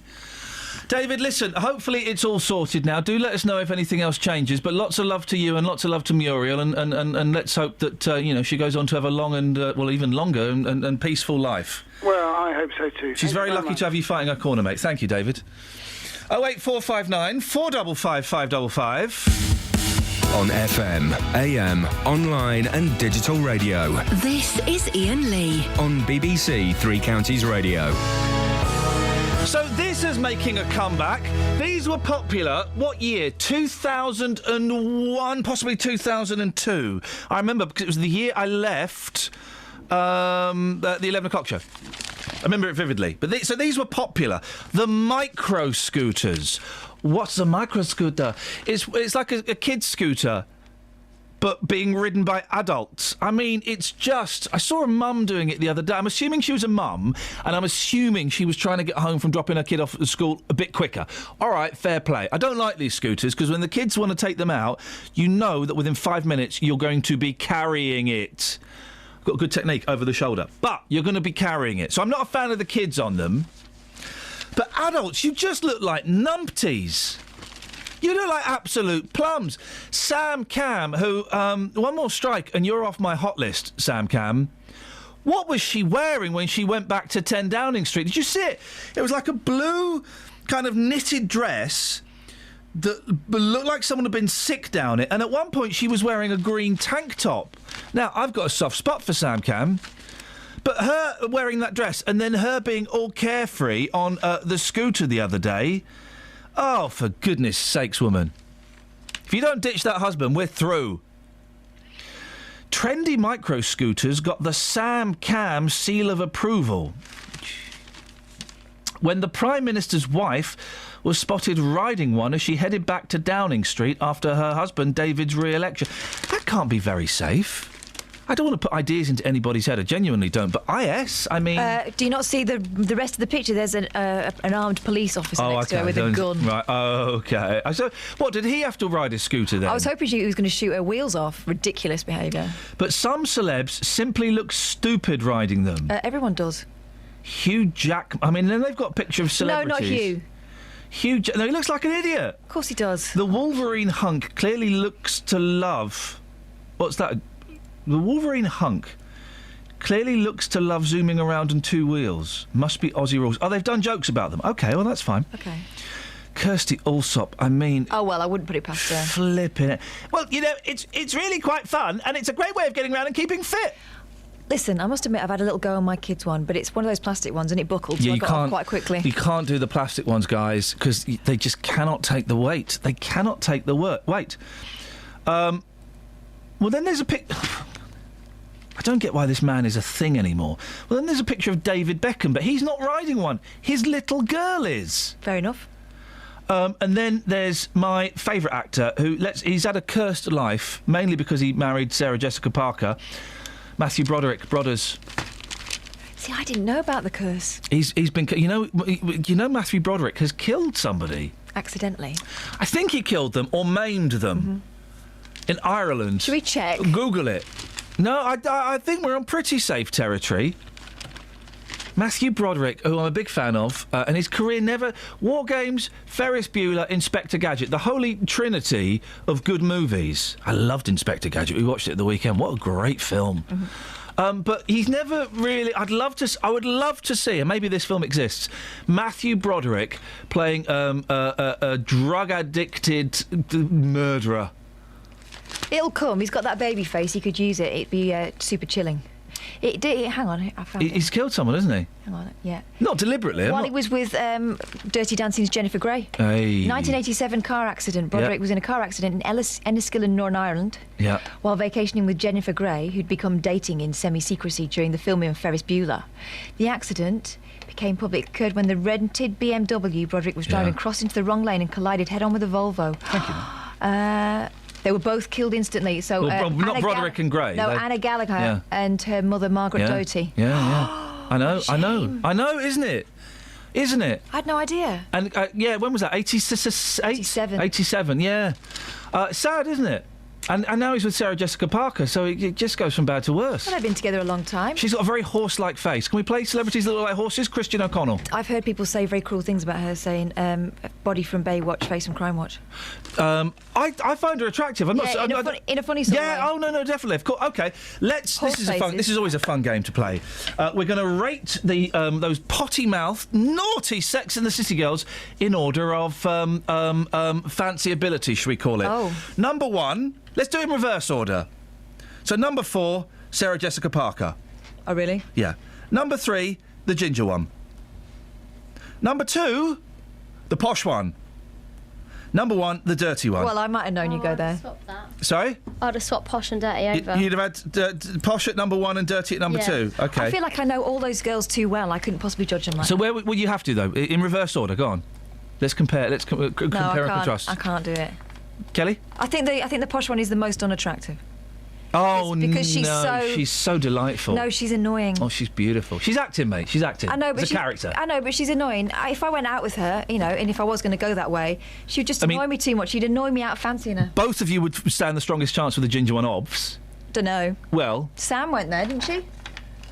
Yeah, the old filthy one went there.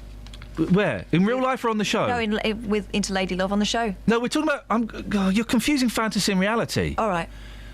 Sarah Jessica Parker. I don't know the other women. In reverse order. Sarah Jessica Parker, the ginger one, the posh one and the dirty one. Ladies and gentlemen, I give you those potty-mouthed Sex in the City girls. Travel news for beds, cards and bugs. BBC Three Counties Radio. On the M1, there's a lane closed northbound between junction 10 for the Luton Airport Spur Road and 11 for Dunstable Road. And also the M40 towards London has queues because of an accident. It's from junction 2 for Beaconsfield towards the M25 where it's looking really slow. On the M25 anti-clockwise, it's busy from junction 17 for Maple Cross to 15 for the M4. And on the trains, the 7:37 service from Luton to Bedford is delayed by 40 minutes. Samantha Bruff, BBC Three Counties Radio. Thank you, Sammy. 7:16 or thereabouts. The headlines on BBC Three Counties Radio. A man from Luton says he was shocked to receive a letter from the council threatening legal action against his 101-year-old grandmother. The result of the Bedfordshire Police referendum will be announced later today. And Mackenzie Crook won a BAFTA for The Detectorists. BBC Three Counties Radio. If you've not seen The Detectorists, then for goodness sakes, treat yourself. Order it on DVD today, guys. Nick Coffer on BBC Three Counties Radio. Every day, it's not just about great music and great conversation. I'll get a bit technical here. It's about local experts helping you across beds, hearts and bucks. So what we're talking about then is capital gains tax potentially on the portion of the property that they directly own. On finance, relationships. But look at the way that you have contributed to this situation. Health. When you have a cough, which can seem quite innocuous in this way, but just irritating, asthma is something that we would think of. Your pets. Particularly if your dog is a border collie cross, it will be epilepsy. And even law. You still cannot say, Judge, you have to stick to this. But the judge's approach now is going to be, well, why shouldn't we? Local advice for local people. Nick Coffer, weekdays from 12 on BBC Three Counties Radio. Guys, just to flag up, let me get this key this up. We've got an excellent joke coming up. It happened spontaneously, and I said that was so good. We need to do that again. Hang on 1 second. Let me just find what we need for the joke to work. I've lost it. I've really got to sort this out, guys. Hang on, bear with me. It's going to be worth it. Okay, right, Catherine. Yeah. Do your line. We're getting a lot of complaints about interference. Yeah, well, I wish you two would shut up! Well, that's what the general public in England think, but what does Scotland think about that joke? Let's find out. Oh. Miserable lot. Steady on! The advice is, if you can't hear anything at all, or if you're hearing us through a load of old... If you can't hear anything at all, then they won't be able to hear your advice. Well, there might be psychic. Oh, yeah, OK. So 95.5 is your best That's bet. Capital FM, isn't it? No, that's Capital FM 95.8, home of the hits. Good morning, I'm Chris Tarrant, and did you get the answer right? Well, you got the answer...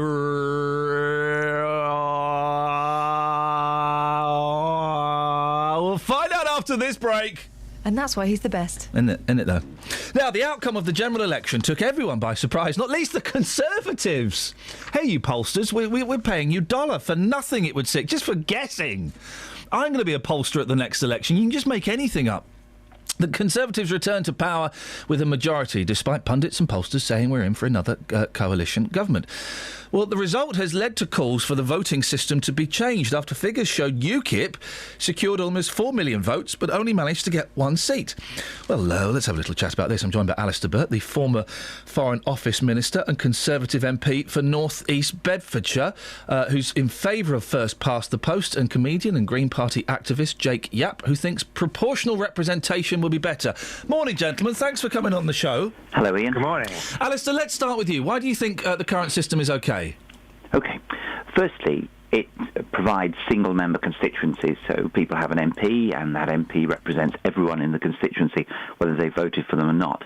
Secondly, it provides an opportunity to change governments. Governments change regularly in this country. It's very important to know that you can throw the rascals out. A system of proportional representation might make that sort of much more difficult. Thirdly, if you get on to PR, exactly what sort of system do people want? There's a whole variety. I don't think anyone who supports first past the post claims that it represents proportionality, in that critics are quite right. You can have a lot of votes but very few MPs.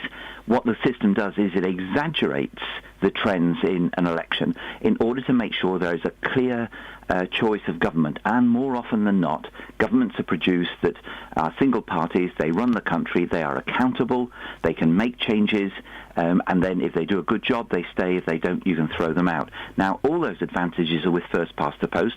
There is a disadvantage in terms of proportion. I wouldn't claim otherwise. But people have got to be sure, if they want to change first past the post, which has served us well for many hundreds of years, then they've got to be very sure what it is they want in return. If people want permanent coalitions, all the fuss we saw in the run-up to the election, who's going to get into bed with who, if people want that to be a permanent part of their life, go to PR. Jake, what's your beef with first past the post? Well, I think it worked a long time ago when there were basically only two parties, and I think that whether you like it or not, that system has changed. We've been told that, this exaggerates trends. What it does is it just discards millions upon millions of votes, and never more so than now. The Conservatives got 36% of the vote, but they've now got a majority government. UKIP won 12.6% of the vote, and they only got one MP. The SNP got 4.7% of the vote, and they returned 56 MPs. I don't think the system is applicable now when we live in a political landscape with many more parties and many more voices wanting to seek representation. But what about the points that Alistair makes, the reasons why, in his opinion, it wouldn't work? I think it would work. It works perfectly well in many, many countries. We're the weird ones across the world.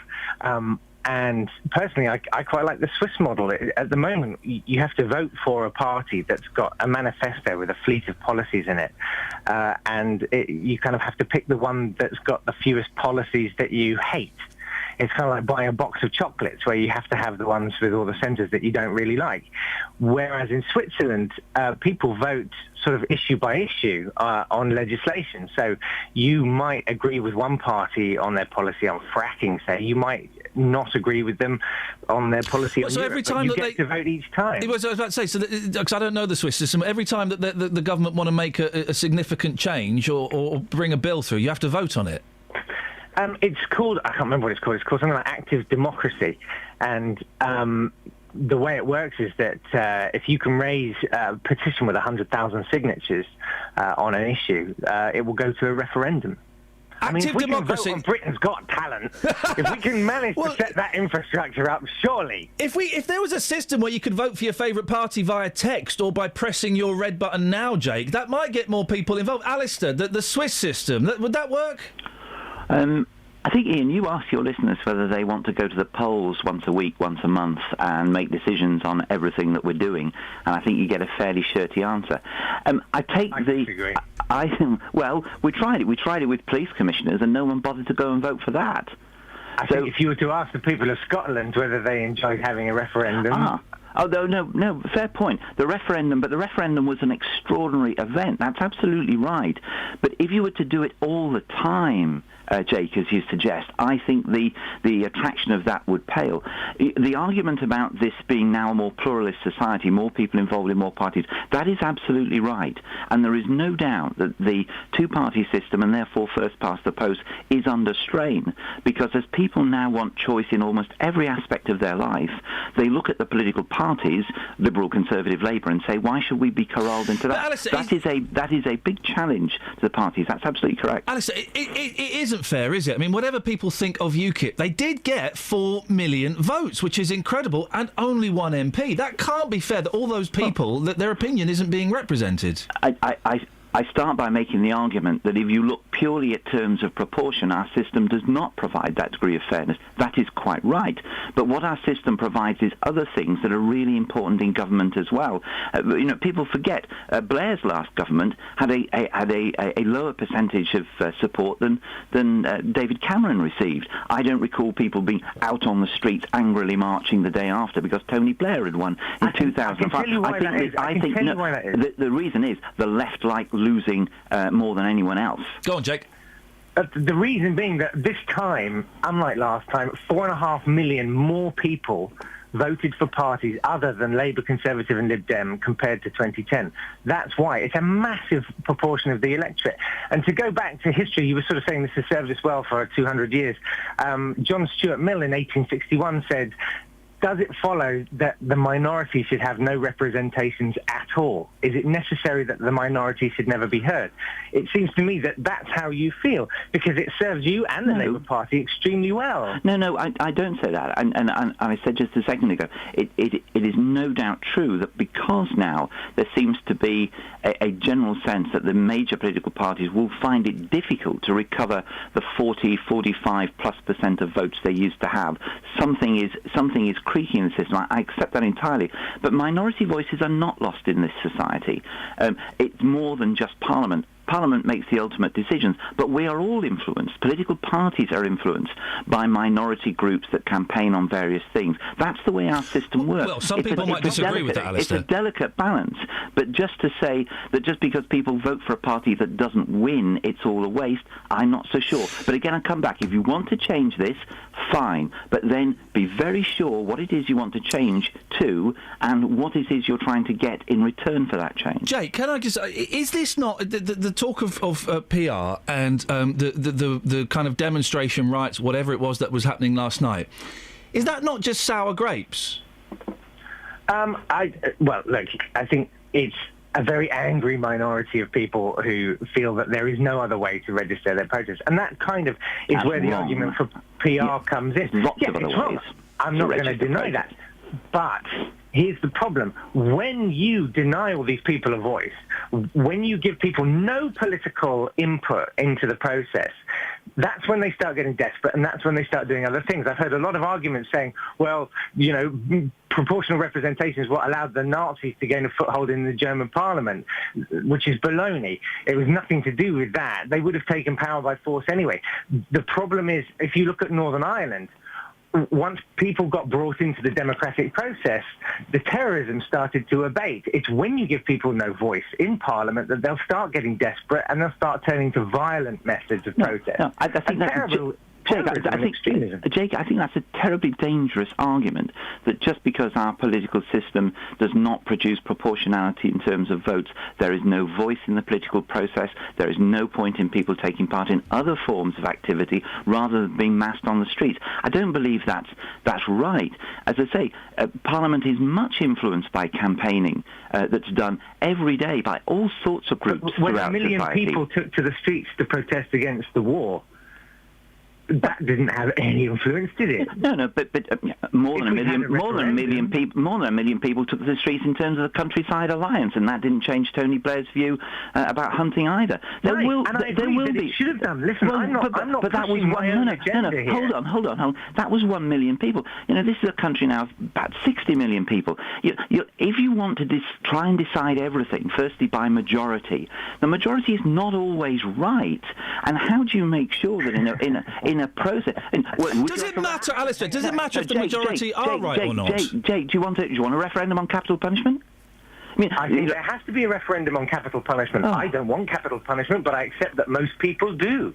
Oh, so we should change the law. We should change the law, whether someone like me thinks it's right or wrong.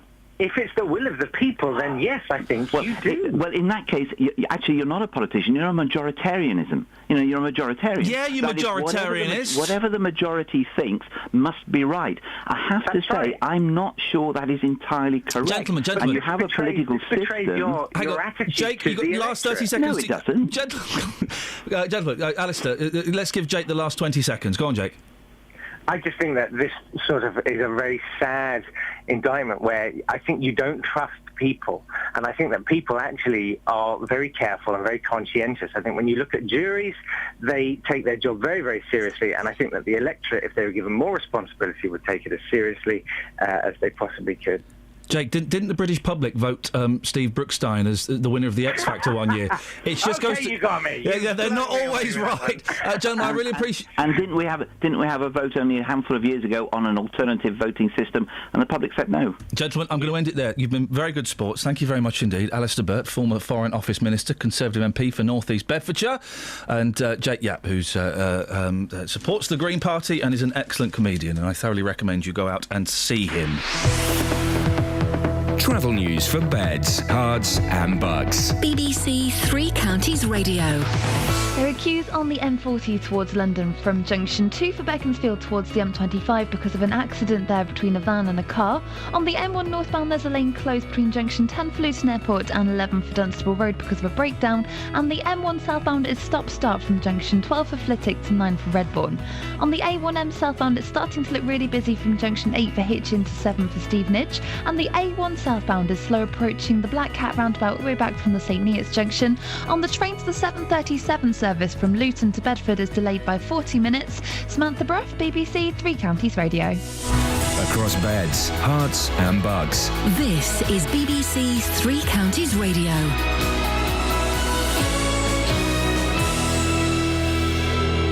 It's 7:30. I'm Lee Agnew. The headlines: a man from Luton was shocked to receive a letter threatening legal action against his 101-year-old grandmother. She was sent a demand from the Borough Council saying she hadn't paid for her care. Ballot papers for the Bedfordshire police referendum will be counted later today. Police Commissioner Ollie Martins wants the tax that people pay for the force to rise by nearly 16%. And Ant and Dec have won 2 BAFTAs for Saturday Night Takeaway. Coronation Street won Best Soap. The weather will be mainly dry and warm with bright and sunny spells, turning cloudier this afternoon. Top temperatures around 22 degrees Celsius. That's 72 degrees Fahrenheit. 3 Counties Sports. BBC 3 Counties Radio. Stevenage drew 1-1 at home to Southend in their League 2 playoff semi-final first leg. The second leg is at Southend on Thursday. Here's Stevenage manager Graham Wesley. I thought it was a pretty fair reflection of the game, if I'm honest. It ebbed and flowed. There were phases of the game where they were on top, where we were on top. Both sides had chances. Both took one each. Terrific goal from Dino and a disappointing goal from us to concede from the set play. Honours even. I don't think it was an unfair reflection. Wycombe host Plymouth in their second leg, leading 3-2 after Saturday night's win in Devon. Plymouth had a healthy home support, something manager Graham Ainsworth hopes his fans will emulate. Away from home with 15,000 fans behind them, wow, if they'd have had that every week, I'm sure they'd be flying in the league, you know. It just goes to show. I think there was about 6,000 here when we came earlier in the season, so I just hope that the Wycombe fans have taken note of that and go home and tell all the mates to come along on Thursday and get behind us, because we're going to need them. QPR have been relegated from the Premier League, losing 6-0 at Manchester City. Elsewhere, a 1-1 draw for Liverpool at Chelsea all but ended their hopes of finishing in the top 4 this season. Tonight, Arsenal host Swansea. Hertfordshire's Lewis Hamilton came second in the Spanish Grand Prix ahead of Sebastian Vettel, but behind his Mercedes teammate Nico Rosberg. Here comes Nico Rosberg. He wins the Spanish Grand Prix, and he stops Lewis Hamilton for once, but Hamilton will bring his car home in a fighting second place. He had to deal with Sebastian Vettel today. It cost him too much time, but he still maintains the championship lead, which is crucial to him. Woo-hoo! Yes, come on! Good job, Nico, good job. Excellent race, well managed, really good job. And finally, Andy Murray beat Rafael Nadal in straight sets in the final of the Madrid Open. BBC 3 Counties News and Sport, more at 8 o'clock. There's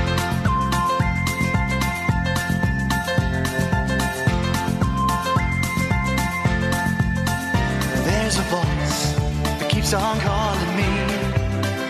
Down the road is where I'll always be. Every stop I make a new friend.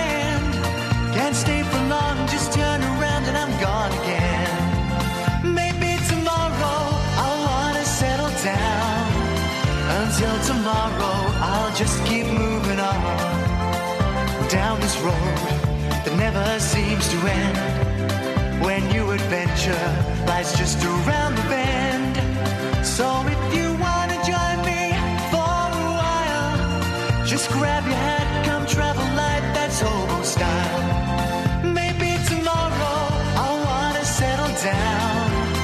Until tomorrow, the whole world is my home. So if you wanna join me for a while, just grab your hat, come travel light, that's old style. Maybe tomorrow I'll wanna settle down. Until tomorrow, I'll just keep moving on.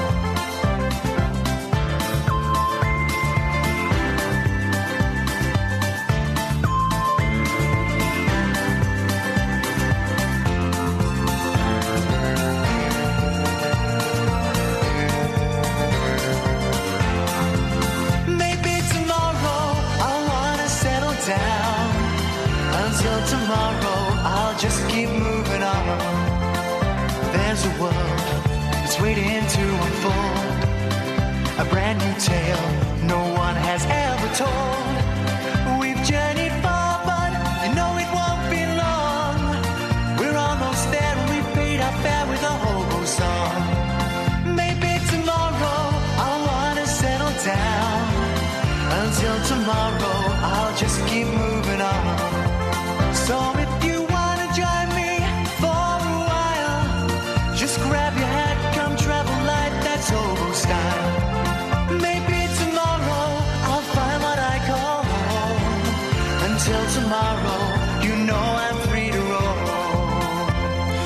When have you scared children? Don't have to be yours. 08459 455 555. Just one quick thing. Sally Burko. Oh.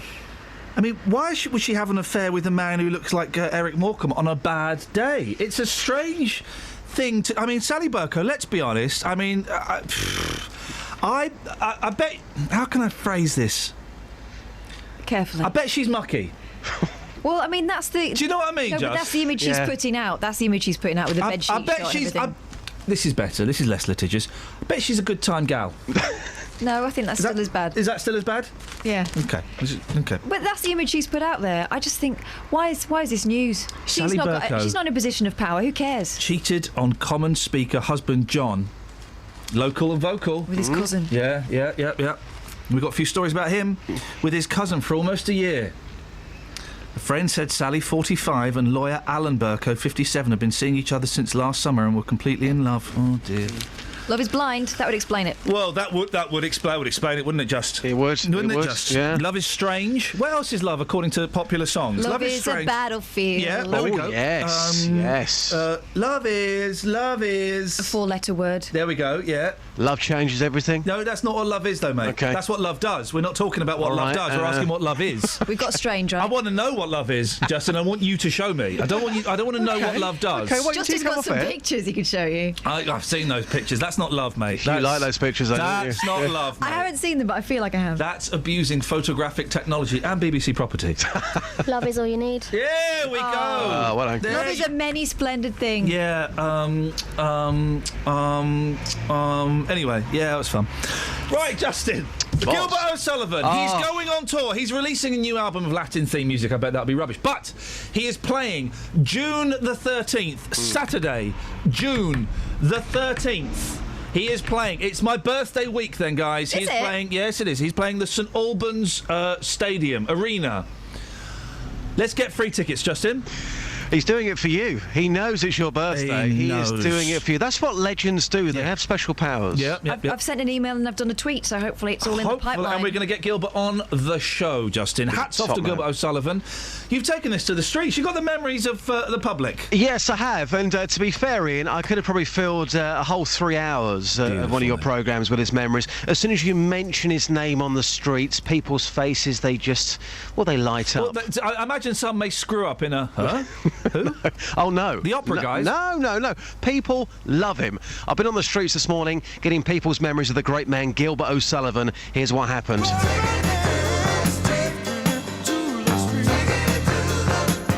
Taking it to the streets with J-Dog. John, your mum. Oh, she was in love with the man, wasn't she? Oh, yes, she did, yeah. She always used to listen to him, and we grew up listening to artists like that, the old school. So there you are having a Sunday roast, and Sunday roast would not be complete without Gilbert in your house. No, it wouldn't do, no. On the old record player. Just the emotion coming through your voice. Is, when people talk about Gilbert, there's just something special, isn't there? Well, there is, yes. Madam, we're doing a big feature on the man, the legend, Gilbert. He's performing in St Albans. What's your memories behind his songs? They had feeling. Yeah. You don't very often hear about him these days. Well, he's going to come on the show, and we're going to go and see him live in St Albans. You going to come with us? I might do. I'll see if I'm busy at the time. Gilbert O'Sullivan, sir. He means so much to you, doesn't he? He's odd, yeah. Yeah, I like Claire. Yeah. Sir, the tan, the hair, Gilbert O'Sullivan, I put it to you, the greatest singer of all time. Yes or no? Yes. Thanks for your time. There you go. Sorry? Doorbells. Okay, well, wait, next time you see Sadiq, yep. The question, someone tweeted this, the question has to be, Stetsons or doorbells? I love Sadiq. Yeah, we all love Sadiq. Legend. By the way, I think I'm taking some time off soon.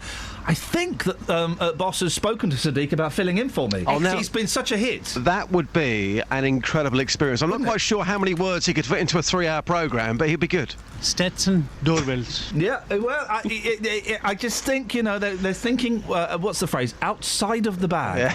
And Sadiq is certainly way outside that bag, looking at it from a distance and going, bag. Justin, yes. Have you seen the picture of this hipster cop now? I have, yes. And I think, to be fair, though, at the moment, that's the fashion, to have a hipster beard. Mate, but I don't want my police to be fashionable. Yeah, but surely they're just going with the flow, aren't they? Does it really matter? There's two things that have taken this a step too far. Waxed tips. The waxed tips of that handlebar moustache are marking him out as a wally. I'm going to say it. As a wally, right? If you're a policeman, your uniform is your status. You don't freestyle with, with waxed moustaches. And also, that's a terrorist threat. As I said, having a beard? Yes, mate. In the Inspector Gadget film, the funniest thing my boys laughed at was there was a news report and there's like a bag. Have you seen Inspector Gadget, the movie, Just? No, I haven't. It's brilliant. It got What's it about? It only gets like 4.1 on IMDb. But enough good. Me and the boys were laughing. And the funniest bit the boys laughed at, right, there's an evil Inspector Gadget. You know the premise of Inspector Gadget, don't you, Gus? Yeah. He's a robot cop with... It's basically RoboCop. Yeah, but he can move his arms and he's got a helicopter in his head and all this, right? There's an evil Inspector Gadget going around and there's a news reporter going, and he even set fire to an old man's beard. And it's just such a good line and it's delivered so well. But I'm just thinking, my boys, they've now been influenced by that movie. They might see this hipster and set fire to his... Suppose in IS... Yeah. They kidnap his beard. But they hold his beard hostage. Look. And chop his beard off. They've got previous. If he can do the job, who cares if he's got a beard, if he's got tattoos, if he's got earrings, if he's wearing a skirt? If he can do the job, what's the issue? Well, earrings and skirts are easily pulled offable. Yeah, that's I get that. Health and safety. The serious thing about earrings and beards is that they are health and safety, because you could grab hold of a beard and you could cause a lot. They're serious. You could cause a lot of damage. He's giving us that, Tash, by waxing the ends of it. He's offering it up as a something to grab. I think it's outrageous. Can you take it to the streets, Josh? Of course I can, with pleasure. Here's another one. Yeah, go on.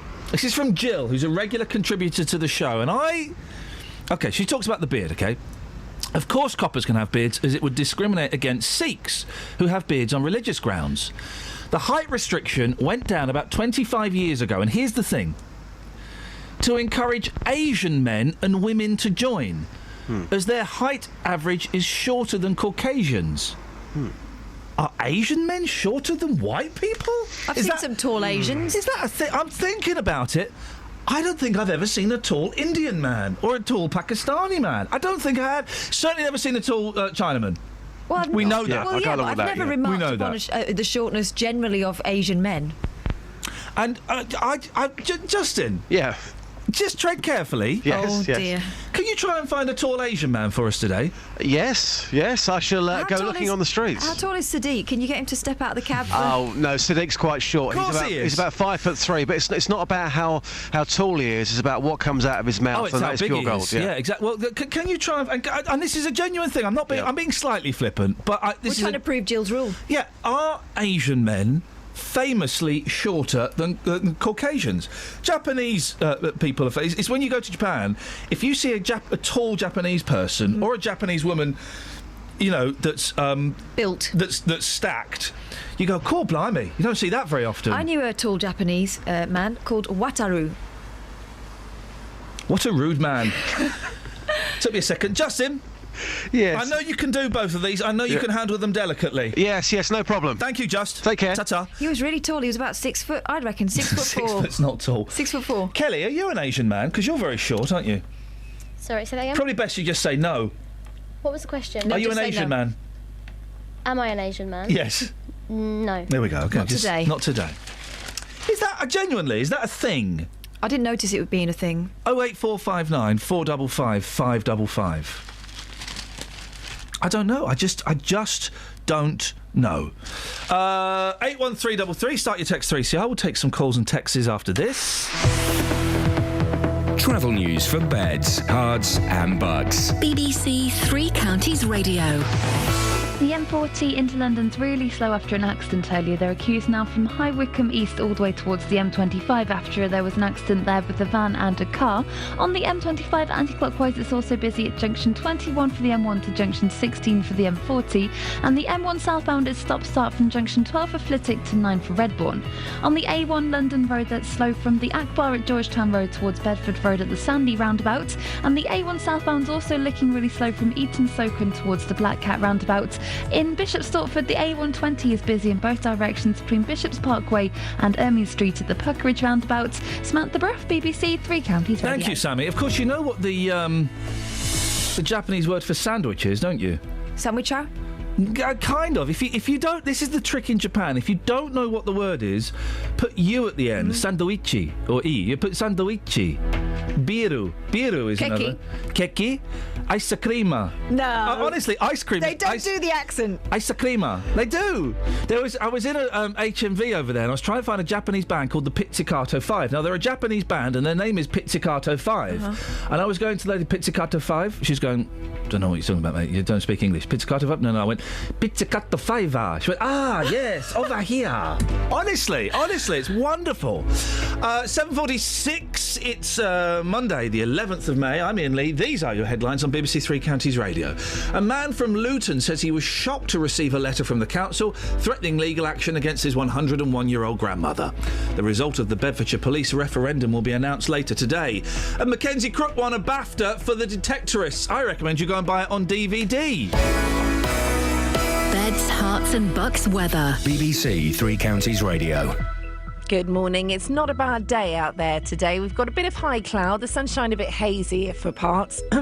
Excuse me, but eventually we'll see the sunshine proper. A bit of thicker cloud moves in as through the middle part of the day, which we could see maybe a spot of rain, but it's unlikely. It looks like it's going to stay dry. The rain kind of disappears by the time it gets to us, and that cloud will then thin and break, and we'll get some sunshine to end the day. It's going to feel quite warm as well today. We're looking at a maximum of 22 Celsius. Overnight tonight, clear at first, but then the cloud will increase. Could see some showers develop by dawn. The minimum double figures at 10 Celsius. So rather showery to start with tomorrow, but it will clear quite quickly, and then we're going to have a largely dry day. Sunny spells, but a breeze tomorrow, so it will feel a bit cooler. Maximum temperature 17 Celsius, and that's your forecast. Every weekday morning. Coming up at 9 on the Big Phone In this morning, is it a good idea to make jobless teenagers work for their benefits? How would you like this country to stand up to President Putin? Are you surprised to see British people being blatantly racist? The JVS Show. I think we've got to get over this issue about racism doesn't exist. It has existed. It will probably carry on existing. What I wanted to say is they've got this completely the wrong way around. You know, that is also true. That is also true. You will always get some, but they are such a minority. I think the man's a buffoon. Get him up, get him out of bed, give him a sense of purpose. The JVS Show. Do you think we have got to, as a country, start taking this issue more seriously? Every weekday morning on BBC Three Counties Radio. Right, so are Asian people tall or short? Ian has emailed in. My mate Cully is a Sikh and is 6'4". Mm-hmm. My Chinese friend Chen is 6'5". Both are lanky and 10 stone wet through. He's right, actually. You do get a lot of tall Sikhs. Yes. And I'm not just including minus the turban. You do get a lot of very tall, very broad Sikhs. What the hell is going on here? What is Jill talking about? Jill, what are you talking about? But Jill. Maybe you get... I'm trying to think when I was in Pakistan. I didn't see many tall Pakistanis. But isn't it all related to, economics and, No, mate, it's related to height. No, but what are you talking about? It's height. If you don't get a great diet and stuff, so it depends where you go within those massive countries, surely. Have you seen the newspapers Spanish today? people are really short. I'm a giant there. I love it. Newspapers today prove that basically the British public are idiots, and not just because of the results of the election. I'm being impartial.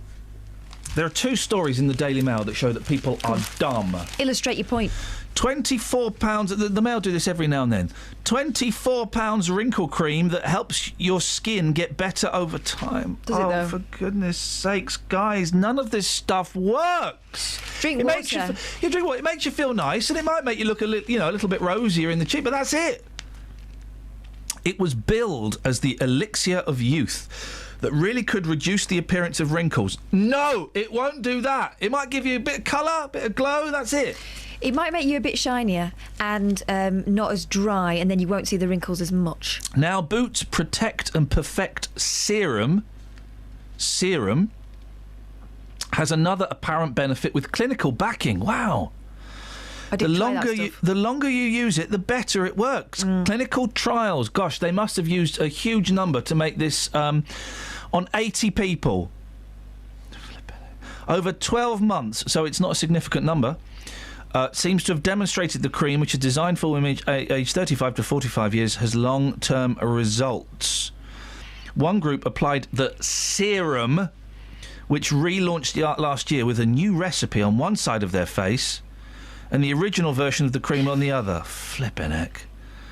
An independent clinical research... Mate, guys, these things don't work. So that's... when I was in Paris once, I got tricked into buying some stuff for my eyes, like cream to rub on my eyes. And for some reason, I got sucked into it. As I walked out... It wasn't Dead Sea stuff, was it? No. Because I got tricked into that, and she was a very good saleswoman. She was great, this woman. She made me feel so warm and loved. Yeah. And then as I walked out, my girlfriend at the time went, why did you, of all people, fall for that? And the magic wore off. I was like, oh, nuts, that's like 20 quid on a load of rubbish. So there's that, right? There's that shows what we are dumb. And then there's this. Have you seen page 23 of the Mail? Yeah. I've seen the web phenomenon. It's a growing trend. Restaurants serving food on shovels, dustbin lids, even iPads. I've seen it on blocks of wood. I've had food served to me on like a slate, on a cheese board, on a slate. Yeah. I have been aware of the shovels. I've not seen it personally. I've been aware of the shovels, and I've been aware of the brick. Have you? Yeah, I've heard of the brick. I've not seen it, I've heard of the brick. And you'd have to be a brick to eat your food like this. Look at some of these, right? Oh, but these are jokes, aren't they? These are people that are stitching it up. No, mate, these are real. No. These are... across the country, gastropubs and restaurants desperate to be on trend are serving their food in flower pots, dog bowls, roof tiles, high-heeled shoes.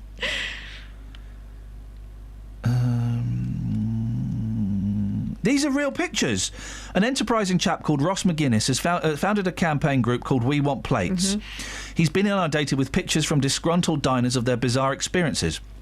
At one breakfast on the Isle of Man, the breakfast fry-up is served on a shovel. Elsewhere is being served not in a basket, but in a flat cap. Oh, for crying out loud. Cocktails are no longer poured into elegant thin stem glasses or crystal tumblers. All drinks must be served in jam jars. Yeah, I've seen had that. Yeah. Oh, hipsters. Retro milk bottles, fish bowls, toy treasure chests, and even ski boots. Oh, for crying out! Are these real? I don't believe the shoe one. Croquettes in a trainer. No, that's nonsense. I mean,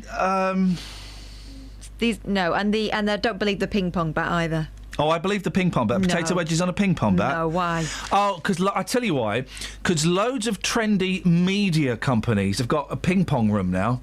They got ping pong rooms. Trust me, I've been to them. We used to have one. Yeah, oh, for crying out loud. And in town, Birmingham city centre, there's a ping pong table in the middle of the centre. In London, in Soho Square, there's 2 ping pong tables. It's just used for tramps to sleep on. It's more useful. Oh, for crying out loud. We want plates. We want plates. What you got, Boyles? Oh, yeah, legal rights for chimps. What? Well, it's something we've all been crying out for. Hang on, it's page 11. Keep listening, Justin, this relates to you. Of The Independent, what no one reads in this place, apart from me. Yes, gosh. So this is the one story that caught my eye. Chimpanzees will receive special legal rights recognising that they are autonomous and self-determining beings, according to a lawyer who's leading a US court fight on behalf of 2 chimps who vowed, I think the lawyer rather than the chimps vowing this, it's just a matter of time before they get the status they deserve. Professor Stephen Wise, president of the Non-Human Rights Project. The what? Non-Human Rights Project. What? Is leading. This is the thing. Leading a high-profile court case in New York to secure the release of 2 chimps, Hercules and Leo, held at Stony Brook University in New York. While he denies that they would or should be granted human rights, he believes people are finally starting to take seriously his claim that chimps are being unlawfully detained in zoos and research labs, and they deserve to be granted personhood. Yeah, they should be allowed to dress up as bellboys and carry your luggage to your hotel room. We all know that. He wants us to stop treating them as things and treat them as persons instead. Men are nipping out for lunchtime anti-aging Botox jabs, with 1 in 5 not telling his partner. Hang on a second. If you don't, well, you wouldn't need to tell your partner, because they'll come back and go, "What's wrong, dear? You look terrified." "I had Botox." "I had Botox." Don't look terrified. You look like you can't raise your eyebrows. "I had Botox and I really love it." Why does anyone still get that stuff done, guys? Horrible. You can buy cream for 24 quid that does it for you. It's horrible. You can buy the cream. Is that? I didn't realise that Botox was still a thing. I thought we'd kind of gotten over that. They think that they've managed to refine it so you can't tell. They think wrong. You can tell. There's always something a little bit odd about someone who can't, either move their mouth properly or their eyebrows. Anne Robinson, a woman I've had a mad, passionate love affair with for the last 20 years. You told her so as well. Yeah, I did tell her that. I thought she was hot. "Oh, Iain, you're very cheeky." Whose mind is so tiny it can't be allowed out on its own? Hey, that's good. I know, you just don't move your mouth. Hello, my name is Anne Robinson. No, no. Anyway, well, she's 70 now. Wow. And she looks 40. She looks like a painting of a 40-year-old, a waxwork. She looks. I mean, it's an odd thing. It's an odd thing. And then you've got Jackie Stallone. Well, we've always got Jackie Stallone. We'll always have Jackie Stallone, dear listener. 08459 455 555. I miss her. Here we go. This is good news for the tobacco industry. Children as young as 10 are smoking to deal with the pressure of school exams. That's not the reason they're smoking. They're smoking because someone's given them a fag. It's not because exam stress. 10-year-olds don't know about stress. Out of 1,000 primary pupils. Oh, it's not many. It's 0.8%. It's the same kids who were knocking about around the back of the bike. Yeah, it's always the same. Out of 1,000 primary pupils, 8 had a fag, 37 ate chocolate, and 30 took high-sugar energy drinks before SATs test license. Well, that's nothing. I'm disappointed by that. I thought that was going to be a bigger figure. I thought we were going to be going, yes, at last, our kids are toughening themselves up a little bit. And 68% felt under pressure, with 55% fearing getting bad results. Well, that's called exams. And do you know who did this survey? This is weird. Have a guess who did a survey about kids smoking and being stressed under exam conditions. Let's Revision Guides. Kellogg's. Let's Study AIDS was the thing. Have they changed the title now? They're not called Let's Study AIDS anymore, because that was the thing at school. I had a teacher who used to scream across the playground that people had AIDS because he'd read their...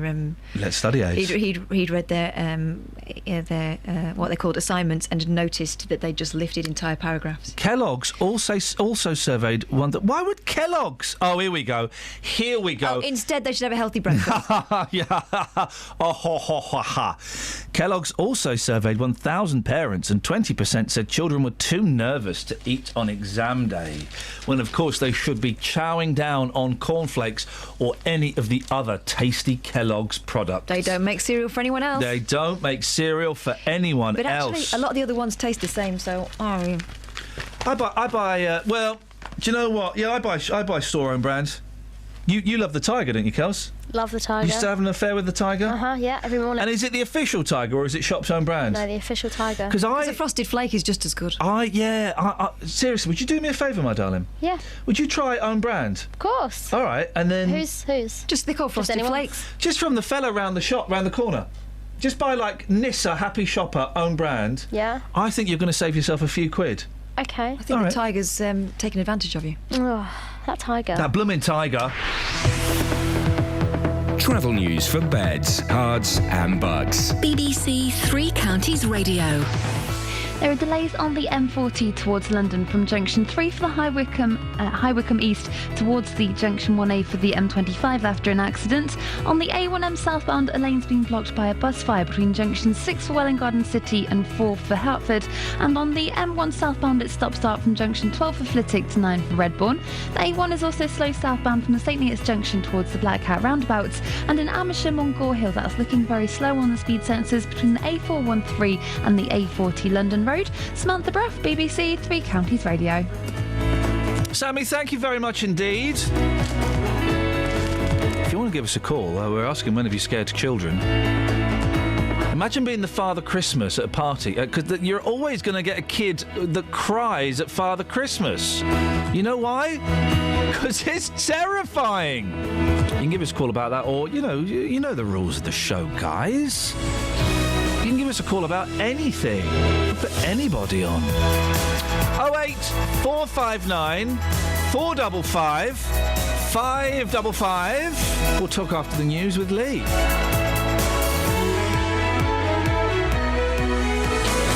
Local and vocal across beds, hearts and bucks. This is BBC Three Counties Radio.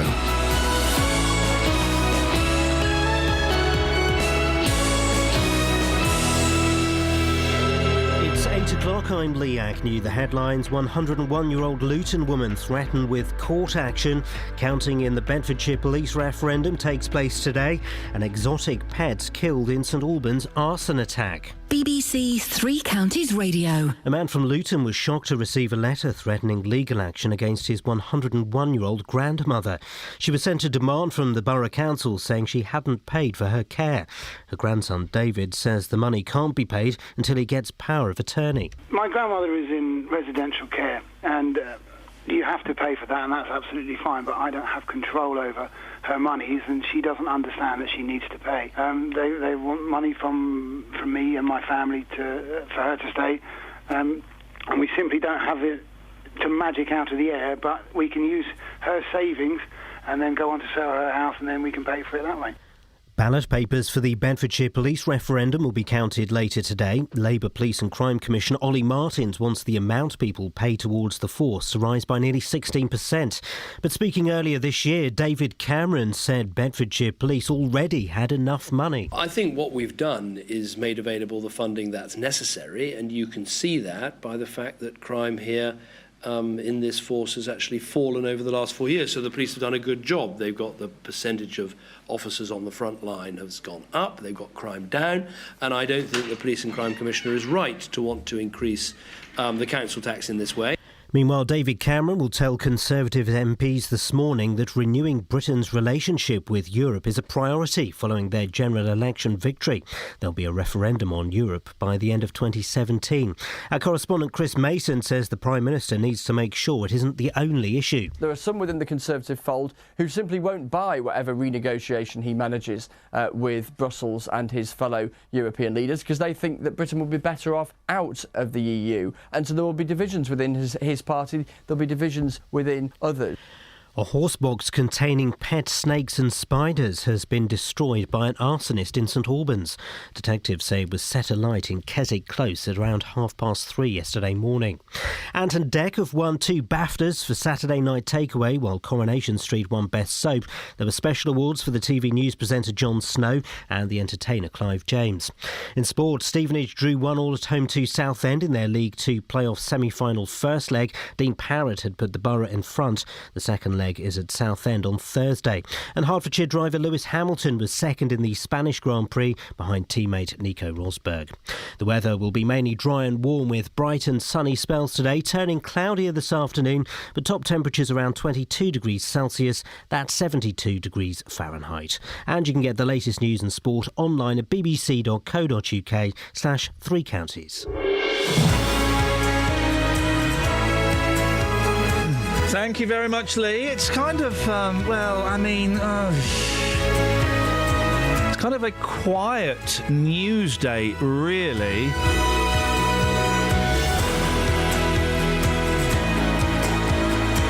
So we're just sort of, we're meandering through the stories, We're asking, ever seen a tall Asian man? I said that out loud and it made me laugh. It made me laugh. We are genuinely asking that. Jill has said that we're talking about coppers with beards, right? And I didn't... let me finish it. Hang on a second. Let's get into it. Across beds, hearts and bucks. This is BBC Three Counties Radio. We're talking about coppers with beards. I didn't think that police officers were allowed to have beards because it's dangerous. The same reason they wear clip-on ties. Is so that they can't be strangled, and the same reason that I thought they weren't allowed to have beards, so you couldn't pull it and use their head as a weapon. And you said, well, no, they're allowed to have beards nowadays, and that you get shorter police officers as it encouraged more Asian people to join. Well, hang on, are Asian people small? I don't know. So we're asking that. 08459 455 555. That's how quiet a news day it is. We're asking, have you ever seen a tall Asian man? You know, you can kind of get from that we're scrabbling around a little bit. I mean, you might be the tall Asian man. Yes. We think that we've seen tall Sikhs. Yeah, we have. We've seen tall Sikhs, but we're not sure about the other... I've seen tall men. I'm just trying to remember, what flipping race they were. Yes. Oh, did you not ask them at the time? I didn't notice that it was a thing, that's all. 08459 455 555. And after the results of the general election, we're asking, do you think the voting system is fair? We've had a lot of people kind of kicking off, it's not fair. And... I don't know if it is fair. I mean, the protest last night felt like sour grapes. Mm-hmm. You know, they won. They won fair and square, legitimately, with the system we've got. So why are you going around writing swear words on war memorials? Listen, I quite like a placard. The swear words on the memorials, not so much. I like the fact that people are able to go out and protest. But, what do they expect to happen now? Yeah, I mean, it's weird because they were just protesting the fact the government got in. Sure, well, I would suggest, guys, save your protests until they pass something that you don't like, and then amass your forces and then protest that. What's Michael Gove in charge of now? Justice. Is he Justice? Right, Michael Gove. That's Michael Gove, who's pro-hanging, yeah? Oh, right, OK. The Michael Gove I think his quote that popped up in an interview was, I would like justice to be fair under the shadow of the noose. It was something like that. I've paraphrased it a bit, but it was along those lines. And he used to be in charge of schools. Right? Yay, guys. Chris is on the line. Morning, Chris. Morning, you lot. Blimey, all right. How are you doing? You all right? Yeah, well, I don't want to leave girls out, do I? Well, the girls. Democracy, mate. Democracy. What have you got for us, Chris? Right, those two fellas you had on earlier. Yes, we had Alistair Burt, MP, and Jake Yap, political activist, I'm going to call him, and comedian. Yeah, but the MP was the pillock. Oh, right. well, OK, go on. Why do you think he was a pillock? The thing is, right, we're supposed to live in a democracy, right? Yeah. And I believe that there are certain things that should be put to the public and not left to 650 people in the Houses of Commons, i.e. going to war. Reason being, it's our people who have to go out and fight it. We have to pay for it. Right. Yeah. And when we went out to Afghanistan and all these countries over there, yes. Right? Yes. We've caused more problems for ourselves than we've solved, really. It's not our decision. We haven't left those countries. It's not our decision. It's that's not our right. No, that's why. That's why. Yeah, and that's why we elect governments to make the decisions on our behalf. I know, but do you know what I've noticed this election, Ian? That they all don't seem to want to give the public a say in anything once they've been voted in. Chris, you had the say. You had the say last Thursday. That was your say. I went there and voted, and so it's the people that was your say. See you in 5 years' time.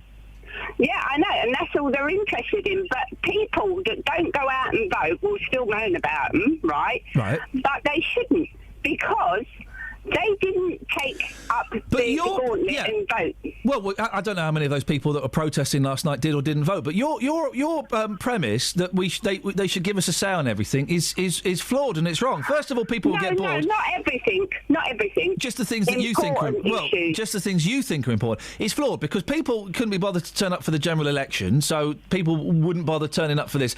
I think something like 11% of people voted in the police and crime commissioners, and also that's their job. That's why we choose them, is to make the decisions on our behalf. No, they treat us like numpties. That bloke. Most people are numpties. Thank you. No, I genuinely think that. I think that most people... Listen, we've got the in-out referendum, in-out shake it all about referendum coming up soon, right? 2 years' time, right? I don't think that... Do you really think that the British public is intelligent enough on this subject to vote either way? I have a split decision on that one, babe. I'm thinking the people that were around when we first went into the common market and knew what this country was like before have a better idea than those that were born whilst in the common market. No one apart from a handful of people, knows whether being in or out of Europe would be good or... Turn your phone off. No one knows whether being in or out of Europe will be good, would be a good or a bad idea. No, but we don't know. You don't know. I don't know. No, but the thing is... We can't choose it on emotion. Right, OK, you were saying that bloke wants to bring back hanging, the one that's in charge of the justice system, right? Well, I know he's in favour of it. I don't want to do a hanging thing. Let's keep it on... No, but the thing is that fair to put on 650 people or let the general public vote on that? No, go back to Europe. You've got the vote on Europe. You don't know it. You don't know the right answer. No, I don't. And to be honest, I didn't know the right answer in the election, but I went and done my vote because it is my right to vote, and I was hoping that maybe it's more of a protest vote than anything else. I've seen a very rude text that's been sent in to Catherine. Chris, listen, I'm going to move on. Thank you very much indeed. I don't want an EU referendum because I don't know the answer. I consider myself a comparatively intelligent man. And he said, young man. I don't know the answer. As I've said before, I think it's called the latency effect. I believe the last person that speaks to me. So if I'm going into that ballot box, as I go in, someone says, yeah, we should probably stay in Europe because it'd be good for jobs. Duh, OK. Or it's just I'm going in, someone goes, no, we should be out of Europe, mate. You know that, don't you? It would make perfect sense. Save us millions. OK. I don't know. 08459 455 555. We'll do some texts in a bit. Before that, let's do this story, shall we? Luton Borough Council is being criticised for threatening to take a 101-year-old woman to court. Tough guys. Her grandson, David Gore, has told the authority he will pay her care bills as soon as he's been granted power of attorney. Attorney? Blimey, that's a power. Power of attorney. Well, it's since been sorted out. David spoke to the council on Saturday, and it's been sorted out. They're going to give him time to get power of attorney, sell the property, and then make the payments. So Muriel, who's 101, won't be taken through the courts. But for a while, very nerve-wracking for the family. Colette McKeveney, regular contributor to the show from Age Concern in Luton. Morning, Colette. Iain. A tough... I mean, it's all been sorted out now, but very stressful for the family. I think it's absolutely the worst time for families. You often don't get much warning when somebody falls ill or starts being a bit frail or, suddenly they've got a diagnosis of dementia or some horrible illness. And there you are as a family, you're trying to do your best by them, there's so much going on, and frankly, it's one of those things that can get overlooked. So people do feel completely stressed out. Somebody you love not being capable anymore, it's a blow to any family.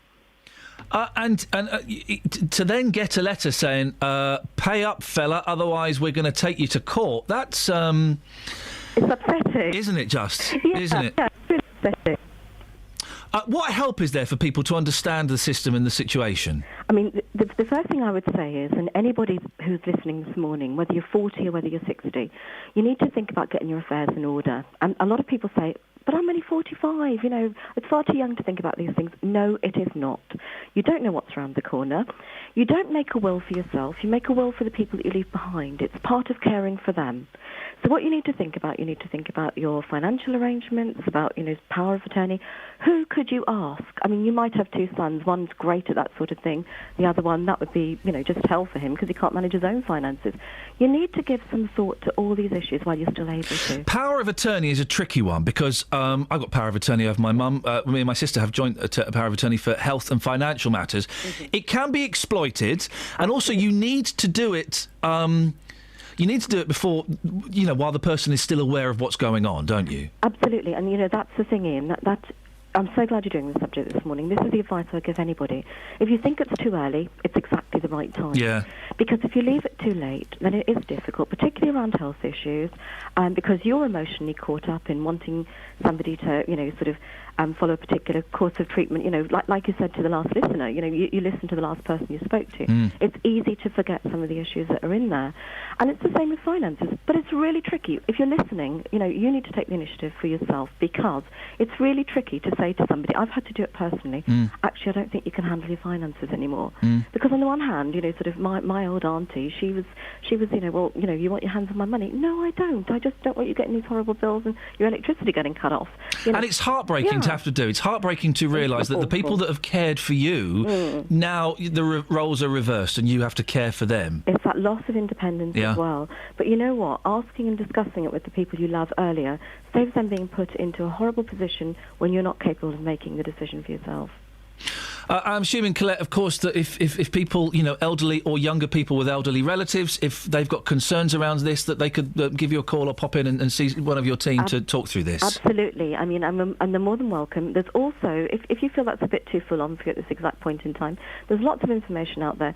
Go to direct.gov.uk and you can find out lots of stuff about powers of attorney and other financial arrangements. But I would urge everybody, if you do one thing this week, put it on your to-do list, think about it, have some conversations with people, even if they laugh at you and say, you're only 35, why on earth are you thinking about this?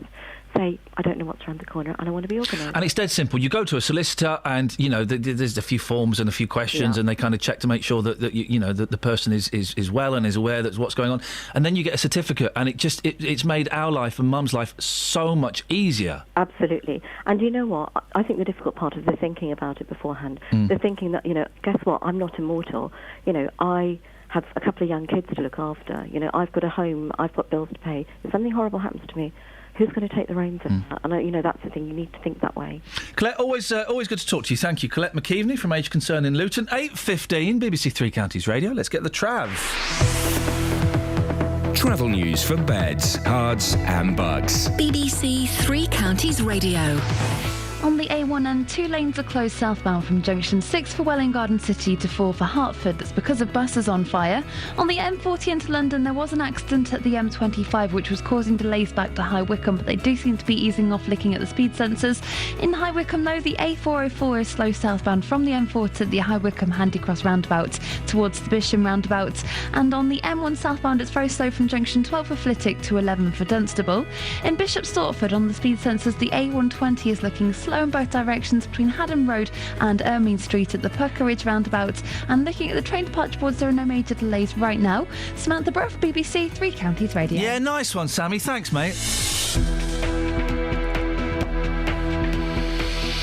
8:16. It's Monday. It's the 11th of May. The 11th of May, guys. We're nearly halfway through this year. It was Christmas the other day. These are your headlines on BBC Three Counties Radio. Luton Borough Council says it won't follow up its threat to take legal action against a 101-year-old woman over the pay for her care. People in Bedfordshire will find out today if they have to pay for more for the police. Oh dear, and a horse... Sorry, this headline threw me. Listen to this, Catherine. A horse box containing pet snakes and spiders has been destroyed by an arsonist in St Albans. Isn't that horrible? Blimey. Isn't that a horrible headline? BBC Three Counties Radio. Sorry, that threw me, that headline. That was horrible. What, the thought of a horse box full of snakes and reptiles? Being set alight, yes. Well, yes. That bit. You're right. Yeah, I'm very well, thanks. How are you? Did you have a good weekend? I had a very nice weekend, thank you. Did a bit of gardening. Did you do a bit of gardening? No, I didn't know gardening. I hate gardening. Do you? I had a good weekend, though. I went to a fete on Saturday, dressed as the Batman. I'm the Batman. Right. And I scared my child, because he didn't know who I was. I had the cowl on, you see. And it was fun. Milkshakes, bouncy castle, that kind of stuff. You'd have loved it. And then I stayed up and watched a film about zombie Nazis. Oh. Yeah, it was. Yeah, now you're interested. Now you're not laughing. Yeah. This sounds... zombie Nazis. This sounds like a very different weekend to mine. Frozen underground. And then on Sunday, watched the Bob Dylan film, and then I went swimming with the boys. It was great. Right. When I say the boys, I mean my children, not the lads. We didn't go, hey guys, let's go for a swim at the leisure pool. So all in all, it was a thoroughly good weekend. Oh, good. Mate. Yeah, really nice, thanks. My next door neighbour was, as I was doing this gardening, my next door neighbour gave me a bit of advice. Yeah. Because I got some weeds, vine weeds. Oh, yeah. In my garden, you know, they kind of wrap themselves around all your plants. So I was telling my next door neighbour, not Japanese knotweed. No, it's not that. But I was telling my next door neighbour, who's a senior citizen, and she said, "Do you know what her method was?" Oh God, is it racist? Okay. of racist. I just want you as a senior citizen. I'm imagining you live somewhere quite posh, so I just put the two together. No, my next door neighbour said I need to get a paintbrush. Oh yeah. And apparently you have to paint the leaves of the weeds. You have to get in the flower bed and paint each leaf with weed killer. Oh. And she said you need to get yourself just a little paintbrush just so you can get all on. So is that seriously what I have to do? I have to get in a flower bed and I have to spend an entire day painting the leaves of weeds. Oh, for goodness sake. To kill them. Well, can't you just rip it up? Apparently they keep coming back, because that's what I've been doing, and the blooming things keep coming back. I know the thing. It grows really quickly. It's long and thin. Yeah, and it wraps, it strangles. Just pull it off. Just go in the garden and pull it off. I do that. Right. I pull it off in the garden. Do you? Yeah, of course I do. Yeah, you got to grab it quite hard. You got to be really firm with it, and just give it a good yank, and eventually it comes off. Right. I mean, it comes back after a while, but, then you just pull it off again. Maybe this painting the leaves thing is the answer. Apparently it's the only thing that really works. I would take great delight in knowing that you've spent a weekend on your hands and knees with a little model paintbrush. You were saying you'd like to come round to my place. How about we have a weed painting sesh? You come round. Is there a barbecue involved? I'll bring sandwiches. Yes, all right, go on. I'm up for that. I will bring sandwiches and my Xbox. You're going to come to... I'll bring the DVD of the... We won't have time for that. We'll be too busy painting weeds in the flower beds. We need to relax. When we strip down to our underpants, because it's so hot, we can then go and watch Zombie Nazis. I'll bring that on DVD. Dead Snow. This is great. What's the address? I'm sensing you're not the right person to do this weed painting. No, I'll do it. Honestly, I'll be brilliant at it. I'm the best. I'm not having you in your pants. I am the best at weed paint. All right, I'll take them off. What? Imagine that, me naked. It was naked gardening weekend the other week. Naked in my flower bed painting vineweed. Oh, Jonathan. You do know how to tease. What's on your show this morning? Let's get that image out of my mind. God, exactly. Get it out of mine, quick. Coming up on the big phone in this morning from 9, do you think the Labour Party should listen to Tony Blair? Oh. In the wake of their crushing election defeat, Tony Blair says the Labour Party must move from the left to the centre ground. He says the party must prove that they're the party of ambition and aspiration, not just compassion and care. Former Labour Business Secretary Peter Mandelson agrees that Ed Miliband's move to the left was a mistake and he should never have ditched New Labour. Well, from 9 this morning, I'd like your reaction to this. Do you think the Labour Party should listen to Tony Blair? Do you think it's absolutely right? Does ultimately the Labour Party need to be more Tony Blair-like? From 9 this morning, we'll debate it, and I'd like your reaction as well. Maybe you were one of those voters that voted Conservative at the last election, but previously, when Tony Blair was in charge of the Labour Party, you always voted for him. Do you think if there was a more Tony Blair-like leader, you might switch back? Have you seen the two plums that are putting their names up at the moment? Andy Burnham. Chuka Amuna. Oh, for goodness sakes, guys. You want a leader, Labour. You want a leader. You want someone who's, whether you like Tony Blair or not, he was a leader. Andy Burnham. Sorry, tangent. Don't sit on that fence. I just think they want someone with a bit of charisma to go in there now. Who's left? Oh, not many. And that's the problem, isn't it? Because very often in the Labour Party, those that have the most personality are the most left-wing. I'm thinking someone like Diane Abbott. Yeah. Diane Abbott's got loads of personality, but she's very much on the left of the party, isn't she? Yeah. There's the more centre they go, the blander they go. The blander they go, yes. Absolutely. But then I guess that's the same with any of the political parties, isn't it, really?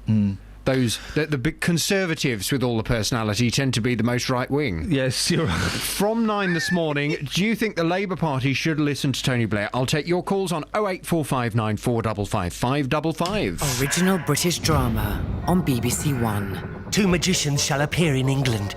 The name of one shall be Fearfulness. I am the man who is destined to restore magic to England. The name of the other, Arrogance. It is time for me to become the magician I am destined to be. The first shall be governed by thieves and murderers. Mr. Strange should know what kind of a man he is dealing with. The second shall conspire at his own destruction. It is the magician who thwarts us.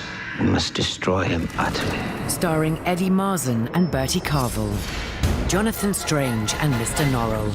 Starts on Sunday night at 9 on BBC One. No, BBC One. You say who? He's the. You've still not seen Tyrannosaur yet, have you? No. He's one of them. Is the husband in Tyrannosaur? He's a brilliant actor. You'd know if he's got squinty eyes. Squinty eyes. You'd know him if you saw him. He kind of pops up in the background of things. He's a really good actor, actually. Let's have a look. And he's brilliant in Tyrannosaur. Well, why are they giving names then? Why don't they just say the squinty-eyed bloke from Tyrannosaur? Well, because it's kind of an obscure reference. Well, gives you something to Google, doesn't it? Have a little Google, mate. Well, that fella? Yeah. Oh, right, yeah, it looks a bit like a Mitchell brother.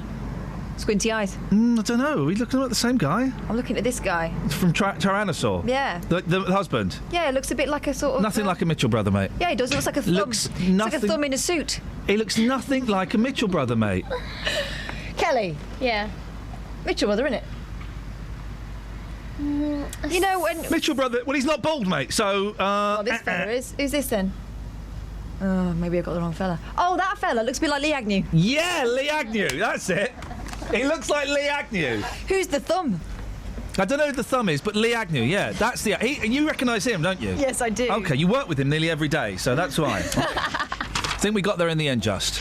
I think so. You're right, fella. Yes, yourself? Yeah, good. You found any tall Asians? No, I'm still looking, but the morning is young. What, 8:25? Yeah. You're on till 9. Leave it with me, boss. I'm convinced I can find you a tall Asian before 9. We've had a text through where someone's got the wrong end of the stick on this. OK. Michael in St Neots. You two going on about a supposed stereotype or aspect of Asian people. Stop acting like... And then there's 2 4-letter words that asterisked out, and I'm guessing it's probably the worst word in the world and something else. It's quite bad.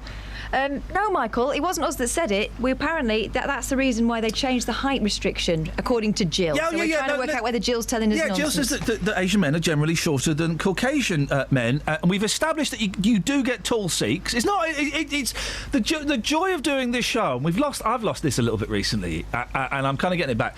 Is that just asking like a really simple, obvious question that people go, "Oh, let's not ask that because it's offensive," or "Let's not ask that because it's too obvious." Turns out a lot of people don't know the answer to the obvious questions, and so that's all we're doing, Justin. Well, I'm still looking. Put it that way. Okay. Well, I'm glad you're looking. Yeah. It's good. You've taken the hipster cop to the streets, haven't you? Yeah. Over the weekend, Twitter went into meltdown. This policeman, and it's a bit shocking to be fair. I've never seen a copper look like this before. It's ridiculous, mate. He was a copper at an English Defence League march. He's got a massive, great big beard. He's got the handlebars turned up. He's a hipster. He's looking a bit too cool. You think it's wrong, don't you? I do think it's wrong, mate. I think it's out of order. Well, I think out of order. I think it's scruffy. Yeah. I think it's scruffy, and I think the police. Honestly, I think the police should look smart, and B.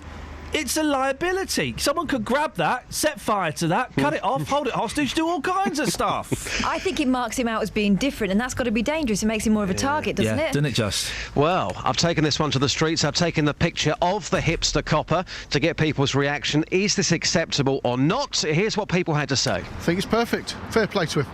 No problem at all. Some people are saying, if you want to be a policeman, you shouldn't be going around with a beard like that. Ridiculous. If you want to be a policeman nowadays, you need to be connecting with the community, and I think that's what he's doing. You think that hipster beard connects him with the community? Absolutely, why not? It makes him different, it makes him approachable, makes him unique. That's what policing's all about, isn't it? That's a load of rubbish, isn't it? It's like tattoos as well. What's the problem with him showing tattoos? I mean, looking at that picture, is he not taking it a step too far, especially with the tash and the handlebars? No, it's better, isn't it? It's better. Well, would you respect a policeman like that, though? Yeah, definitely. He looks a bit more intimidating, doesn't he, with a beard, rather than clean-shaven. Ah, right. So you think you can do his job better with a beard? Yeah, definitely, yeah. No, I think he looks okay, especially today, as beards are now in the height of fashion. I'm a barber and I know this. A lot of young men, respectable people, even professionals have beards these days. Even women. Just lastly, do you like my beard? It's very good. Do you like mine? I like it. Well, I like the policeman's beard too. Hashtag beard love. Anyway, tell that lot to, I don't know, get a life. Oh. What do you think about that beard, madam? I think that's very wrong because it shouldn't be like that. It should be quite respectable people and people that can look upon them, but that's wrong.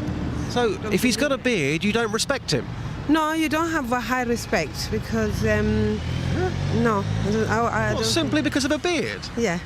I've got a beard. Do you not respect me then? No, it's a different kind of job, isn't it? Different kind of job. The pub's opened early today, Just. By the sounds of it, yes. Some unusual answers. People saying, do you know what? He's got a beard. He's got a beard. He can do his job better with a beard. It's more intimidating. He can do his job better with a beard, and then people saying they don't respect a beard. I know. Incredible. Justin. Oh, sorry. Can I just say one thing? Good morning, sir. Speak to you later. Thanks. Travel news for beds, cards and bugs. BBC Three Counties Radio. On the A1M southbound, 2 lanes are closed between junction 6 for Welwyn Garden City and 4 for Hertford. That's because of a bus fire causing some delays. And the M1 southbound has a lane closed between junction 12 for Flitwick to 11 for Dunstable. That's because a car's broken down, causing it to be really slow. The M40 into London slow from junction 5 to Stokenchurch to 4 for the High Wycombe Handy Cross roundabouts. And in High Wycombe as well, the A40 London road's looking really busy in both directions.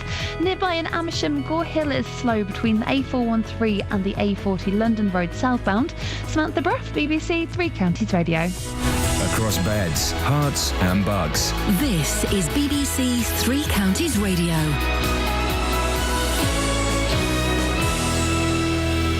It's 8:30, I'm Lee Agnew. The headlines: Luton Borough Council is being criticised for threatening to take a 101-year-old woman to court. The woman's grandson says her care bill can't be paid until he manages to get power of attorney. Ballot papers for the Bedfordshire police referendum are being counted today. The amount people pay for the police in the county could rise by nearly 16%. And a horse box containing pet snakes and spiders has been destroyed by an arsonist in St Albans. Detectives say it was set alight in Keswick Close around 3:30 yesterday morning. The weather will be mainly dry and warm with bright and sunny spells, turning cloudier this afternoon though, but top temperatures around 22 degrees Celsius. That's 72 degrees Fahrenheit. Three Counties Sports. BBC Three Counties Radio. Stevenage drew 1-1 at home to Southend in their League Two playoff semi-final first leg. Dean Parrott had put the Borough in front. The second leg is at Southend on Thursday. Here's Stevenage manager Graham Westley. Well, the opportunity's there for one of the teams to win a game of football over 90 minutes and go to a Wembley final. If you were given that opportunity at the beginning of the season to play a one-off game to go to Wembley to play for promotion, I think everybody in the league would probably take it. So a great opportunity for us. We've got to get ourselves right. Wycombe host Plymouth in their second leg, leading 3-2 after Saturday night's win in Devon. Plymouth had a healthy home support, something manager Gareth Ainsworth hopes his fans will emulate. Away from home with 15,000 fans behind them, wow, if they'd have had that every week, I'm sure they'd be flying in the league, you know. It just goes to show. I think there was about 6,000 here when we came earlier in the season, so I just hope that the Wycombe fans have taken note of that and go home and tell all the mates to come along on Thursday and get behind us, because we're going to need them. QPR have been relegated from the Premier League, losing 6-0 at Manchester City. Elsewhere, a 1-1 draw for Liverpool at Chelsea all but ended their hopes of finishing in the top four this season. Tonight, Arsenal host Swansea. Hertfordshire's Lewis Hamilton came second in the Spanish Grand Prix ahead of Sebastian Vettel, but behind his Mercedes teammate Nico Rosberg. Hamilton says technical problems were to blame, but he's pleased for the team to claim a victory. I've not had a bad start for a long time, so I think there's a reason for that, but we'll work on that and try to improve for the next race. The pit stops made it very, very tricky. The team made it pretty hard for me today, so but I did everything I could, and I'm glad that I could back Nico up for the team. And finally, Andy Murray has won his second tennis tournament on clay within a week. He beat Rafa Nadal in straight sets in the final of the Madrid Open. BBC Three Counties News and Sport, more at 9 o'clock.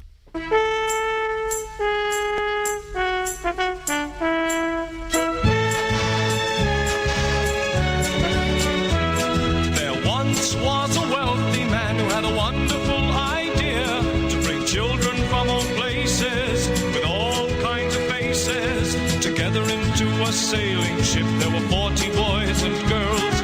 They would sail their ship around the globe, so they called it the United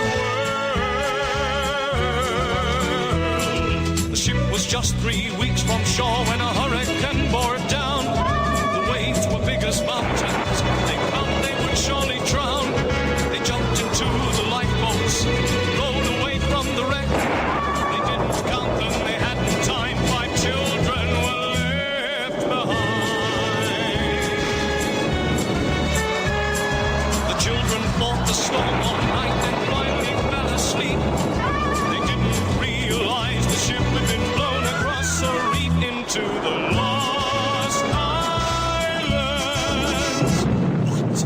in the bushes was a watchful pair of eyes, and living in the valley were people lost in time, ruled over by a tyrant whose face was in a mask. The children must defeat him so they can escape at last. lost from the lost islands. The lost islands. That was the chair. What I don't get, right, and this really annoys me, Kelly, you're young, you're hip, you're cool to the scene. Thanks. No worries, mate. That is not a problem at all. Have you ever seen the television programme Episodes? No. Flippin' heck. Episodes. I've heard of it, but no. Tamsin Gregg. It's got your favourite in it. I love Tamsin Gregg. But it's also got Mangan. Stephen Mangan. Hi, I'm in low rent Steve Coogan. I've got the teeth and the frizzy hair and none of the flipping talent. So likeable, though. And Matt, look, so it's the thing, right, where Tamsin Gregg, oh, she's beautiful, and Stephen Mangan hang out with Matt LeBlanc, and they're writing like a sitcom for him, right? It's series 4. Have you ever seen it? No. It is awful. But they're making it for America, so it's a never-ending series, isn't it? They're not. They're making it's British. It's a British programme. Don't they flog it over there? They probably do flog it over there, but it's British, and most of the Americans in it are British. Oh. Doing those bad American accents. You know when you're trying to do an American accent, but you're trying to do a genuine American accent because you're actually playing an American... Yeah. They're always British people doing American... No British person can do a successful American accent. What, not even House? No, he can't. They love him over there. I think the advantage we've got as Brits doing an American accent is America is so massive that even if you've got a bit of a hokey accent, people go, oh, he's just from out of town. The only half-decent American accent done by a Brit is Egg in The Walking Dead.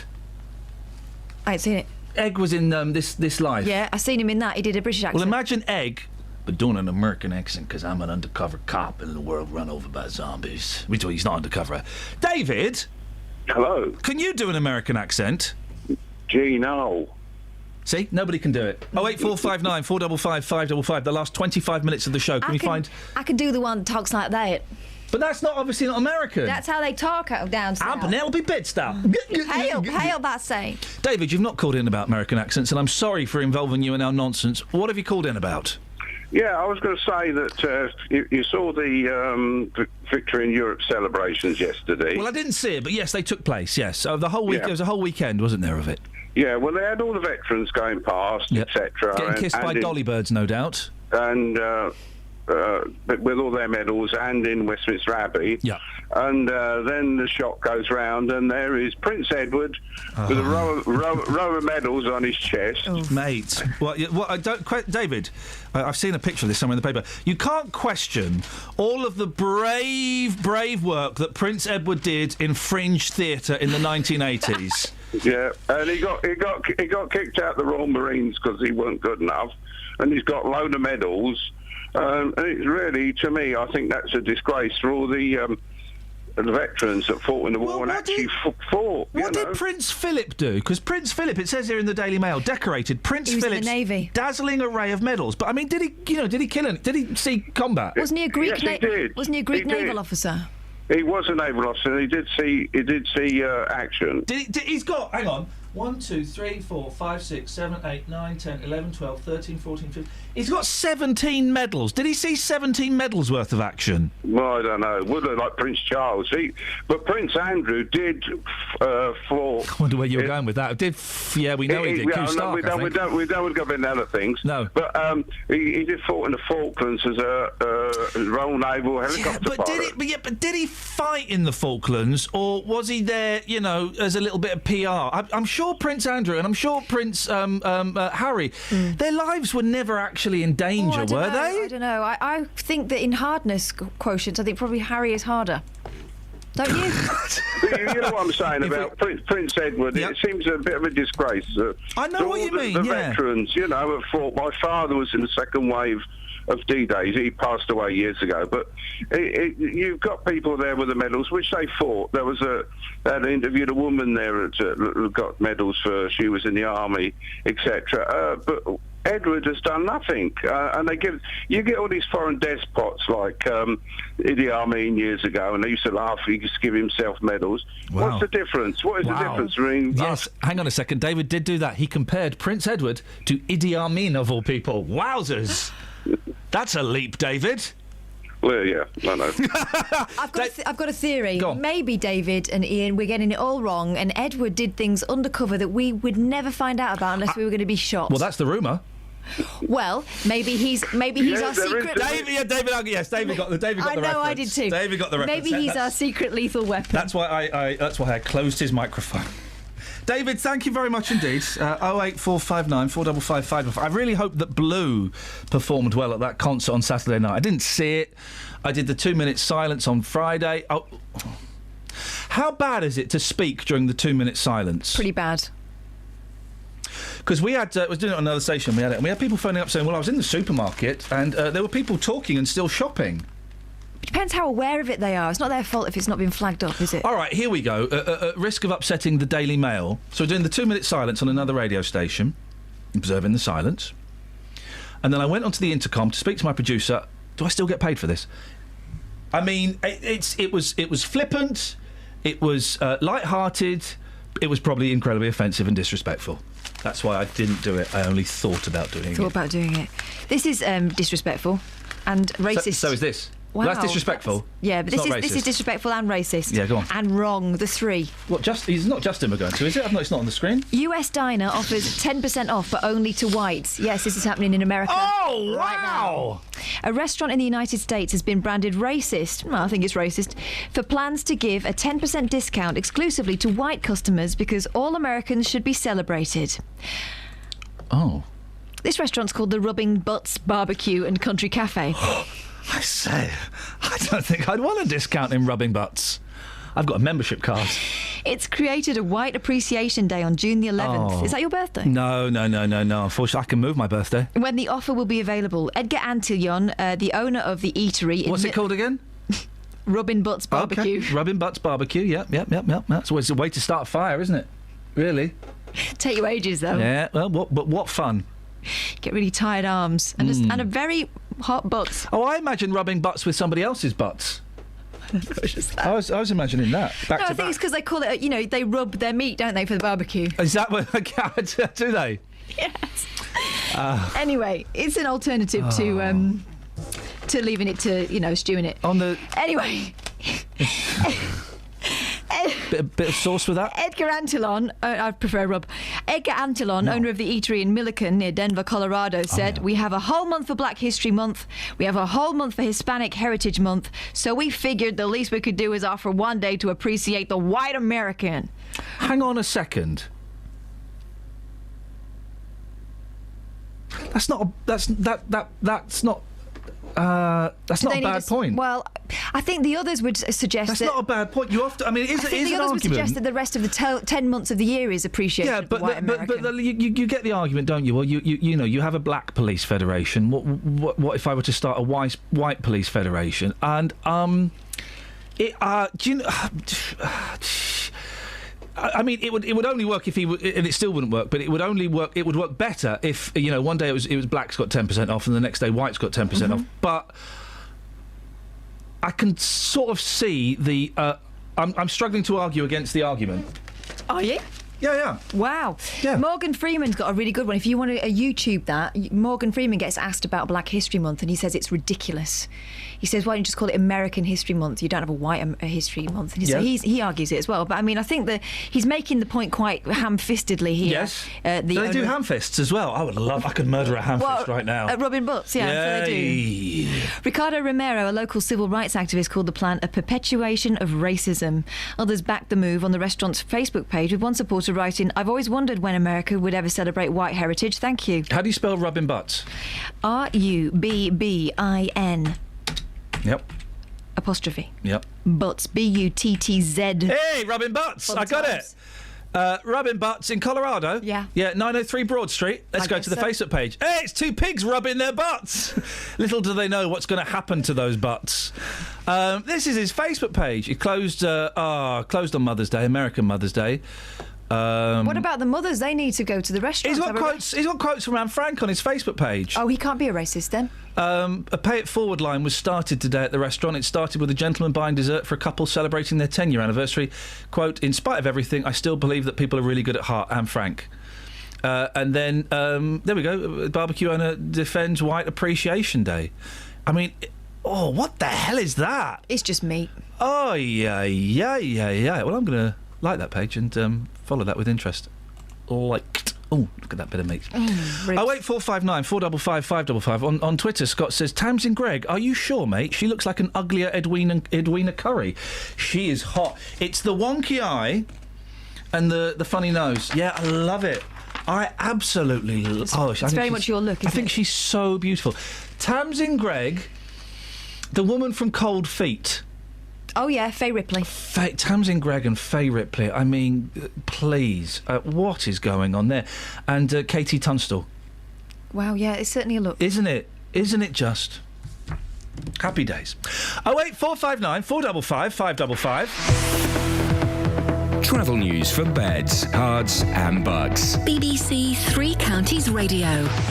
There are 2 lanes closed on the A1M southbound because a bus is on fire between junction 6 for Welwyn Garden City and 4 for Hertford. The delays are now back to junction 8 for the A602 at Stevenage. On the M1 southbound, there's a lane closed because of a broken down car between junction 12 for Flitwick and 11 for Dunstable Road. And the M40 into London's very slow from junction 5 for the A40 at Stokenchurch to 4 for the High Wycombe Handycross roundabout. The delays are busy and they're not helped by the accident that was earlier on at junction 1A for the M25. So it's still looking quite busy towards the M25. On the M25, it's busy from junction 17 for Maple Cross to 16 for the M40. Samantha Bruff, BBC Three Counties Radio. Thank you, Sammy. It's an interesting question. Someone just tweeted me they spoke through a 2-minute silence for something else at somewhere else. And I kind of think, people get a little bit, I don't want to use the word fascist, but because it particularly, we're talking about war, 2-minute silence, is a bit inappropriate, but it feels like that. I'm going to use that word. People get a little bit fascist around the 2-minute silence and get very, very angry, you know, to the point of almost threatening violence. But those soldiers died so that we had the right to either observe or not observe the 2-minute silence. But it's a show of solidarity, isn't it? And if someone breaks it, it's like letting the side down. In your opinion, I don't think it is. I think that's the psychology of it, isn't it? That we're all together at that time with our thoughts. Well, for those people who support it, I mean... No, not even support it, just remembering what happened. No, but in your opinion, it's a show of solidarity. For a lot of people, it's nothing. And that's their right to think it's nothing as well, isn't it? Yeah, don't spoil it, though, for those who are observing it. Well, don't spoil my don't spoil my conversation. Well, that's the counter-argument, is don't spoil my conversation. Don't have a go at me for not... Well, they can have a go at you. I'm not saying me personally, I'm saying me as, in general. Don't have a go at me for wanting to speak. People fight so we can disapprove. Exactly. So I'm going to fight you. That's the message. Thanks very much indeed. Where are we? 8:46. It's Monday, the 11th of May. I'm Iain Lee. These are your headlines on BBC Three Counties Radio. Luton Borough Council says it won't follow up its threat to take legal action against a 101-year-old woman over the pay for her care. People in Bedfordshire will find out today if they have to pay more for the police. And a horse box containing pet snakes and spiders has been destroyed by an arsonist in St Albans. Beds, Herts and Bucks weather. BBC Three Counties Radio. Seeing some sunshine proper towards the west side of Buckinghamshire at the moment. Elsewhere, we've still got some quite high clouds, so it's quite hazy but bright, and it's already feeling quite warm.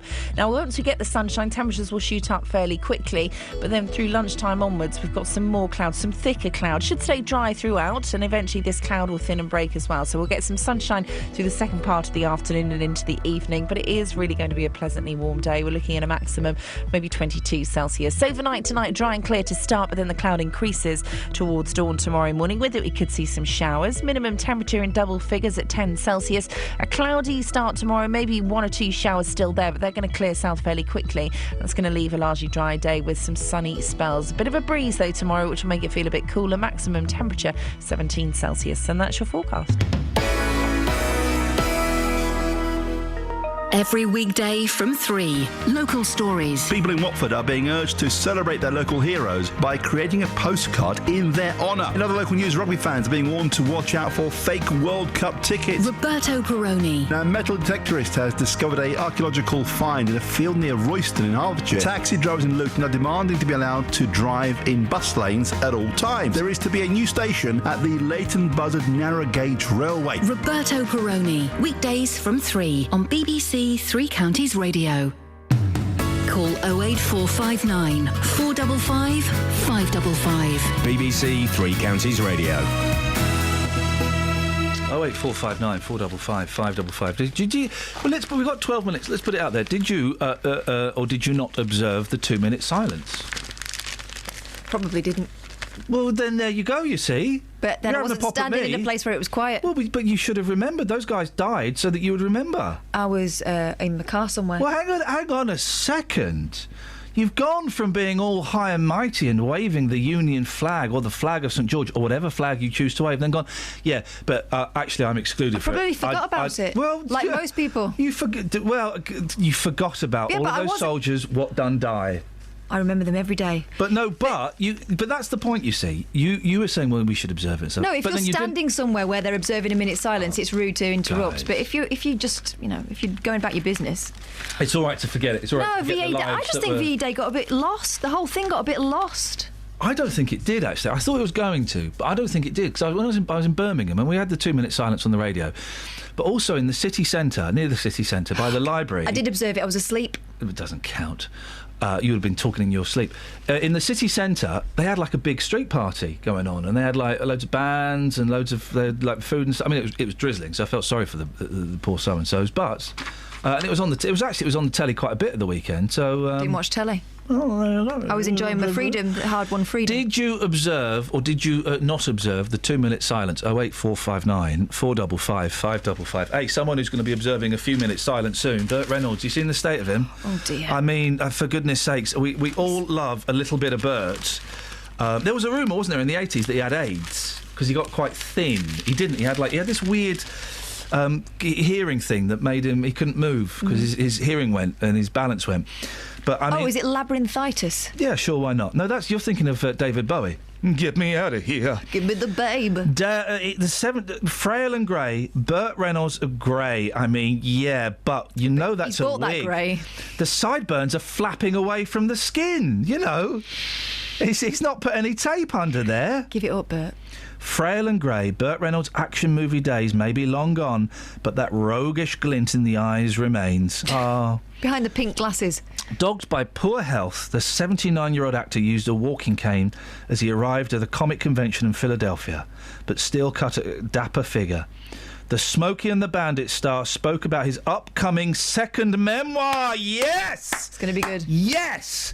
Telling fans, I got along great with 98% of my co-stars and a few I didn't like at all. I do love Burt Reynolds. Smokey and the Bandit 1 and 2. Guys, classics. You know what he is, or he was? A twinkler. Yeah, oh man alive. And he's still got the same moustache. You've got to respect that. You've got to respect that. That is real.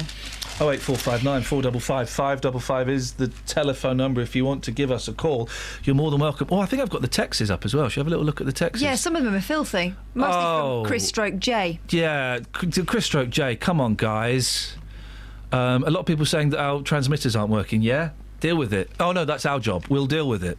We are dealing with it. Try 95.5. Could it be the policeman waxed his moustache so the terrorists slip off? Oh, we hadn't thought of that. I thought the world's tallest man was an Asian. Nah, you got that wrong. Rob's in Milton Keynes. Morning, Rob. Morning. What you got for us, boss? Well, it's about the silence basically for VE Day. Yeah. So normally I do actually observe that quite well, but I was actually working from home the other day and I did forget, much like Catherine, a lot of people did. But that's fine. I think I suppose it's all about the circumstances and where you are at that particular point. But the one thing that I did want to say that quite winds me up sometimes is when people get very high and mighty about that, and then they're not really interested in the history behind it anyway. It just seems a bit silly to me. When people get angry that others haven't observed the 2-minute silence. Yeah, exactly. But they're not actually, I like my history, and people. I'm probably giving you ammunition here. But people think I'm a bit of a geek for being interested in history. Listen, there's nothing geeky about history, Rob. You know, the past is a foreign country, and boy, what a country! Who wouldn't want to go and visit there again? Well, quite. But yeah, basically, I don't know if people want to observe the silence and get really kind of militant about it. You expect them to have a bit of interest in the history around it and not sort of dismiss interest in history. Go on, then.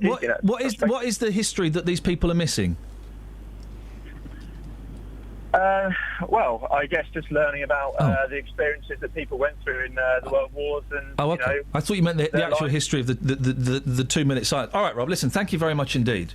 Should have got Just to take this to the streets. Thank you, Rob. Well, Deals is there. I'll have a word with him. Well, it's a little bit late to get him to do a Vox now. Morning, Just. Good morning, Vox. The 2-minute silence. Yes. Did you observe it? Yes, I did. And Rob makes a good point, though, that I don't like it when people get really... I mean, we have people phoning up the radio station saying, well, people weren't observing the 2-minute silence. Well, calm down. Mm-hmm. Calm down. It's your individual choice. I mean, I wouldn't go up to someone who is observing the 2 minutes. I tend to observe it. I don't always. I tend to. I wouldn't go up to someone and go, go on, say something. Go on, say something. I wouldn't do that. Yeah. But you would do it to me. Well, I would do it to you, yeah. I would tickle you. But it's up to the individual's choice, and you can't impose 2-minute silence on somebody who doesn't want to follow it. I mean, this is really interesting. The other week, I went to a football match. It was Southend versus Luton. They had a 1-minute silence there. It was in memory of the Bradford fire back in 1985, and there were quite a few people that were coming in late. And of course, they didn't know that there was a 1-minute silence. So that's they're the coming worst in, thing. Yeah. and they're making a racket, and then suddenly people are saying, "Oh, shut up, keep the noise down." And people got really, really angry that some people were disrespecting that 1-minute silence, even though they didn't know there was a minute silence. I just think it's down to choice. I think these things are down to choice. I mean, you can be respectful of other people, but I don't like. And the problem is, everyone nowadays is just so busy. So I think on Friday, people would have had probably good intentions of observing that 2-minute silence, but they may have got busy and simply missed it. Well, it would have been a good one to take to the streets, Just. Yeah. If only I hadn't thought of it 25 minutes ago. But instead, we sent you out trying to find a tall Asian. That sums us up, really. That sums this show up. Oh, what a morning. Gilbert O'Sullivan, the hipster copper, and now tall Asians, all linked in together, I think. What have you got? Well, I've been looking this morning on the streets. This stereotype that most Asian men aren't tall, it's taken me so long to find a tall Asian man. A very short clip coming up here. I did find one. Here's what happened. It's taken me over an hour, sir, but I finally found an Asian who's tall. What's your name? Srinivas. How tall are you? 6'2". 6'2". Okay. As I say, I've been looking for a long time this morning. Is it quite rare? I know it's a bit of a weird question, but is it quite rare for an Asian man to be tall, over 6 foot? That's true.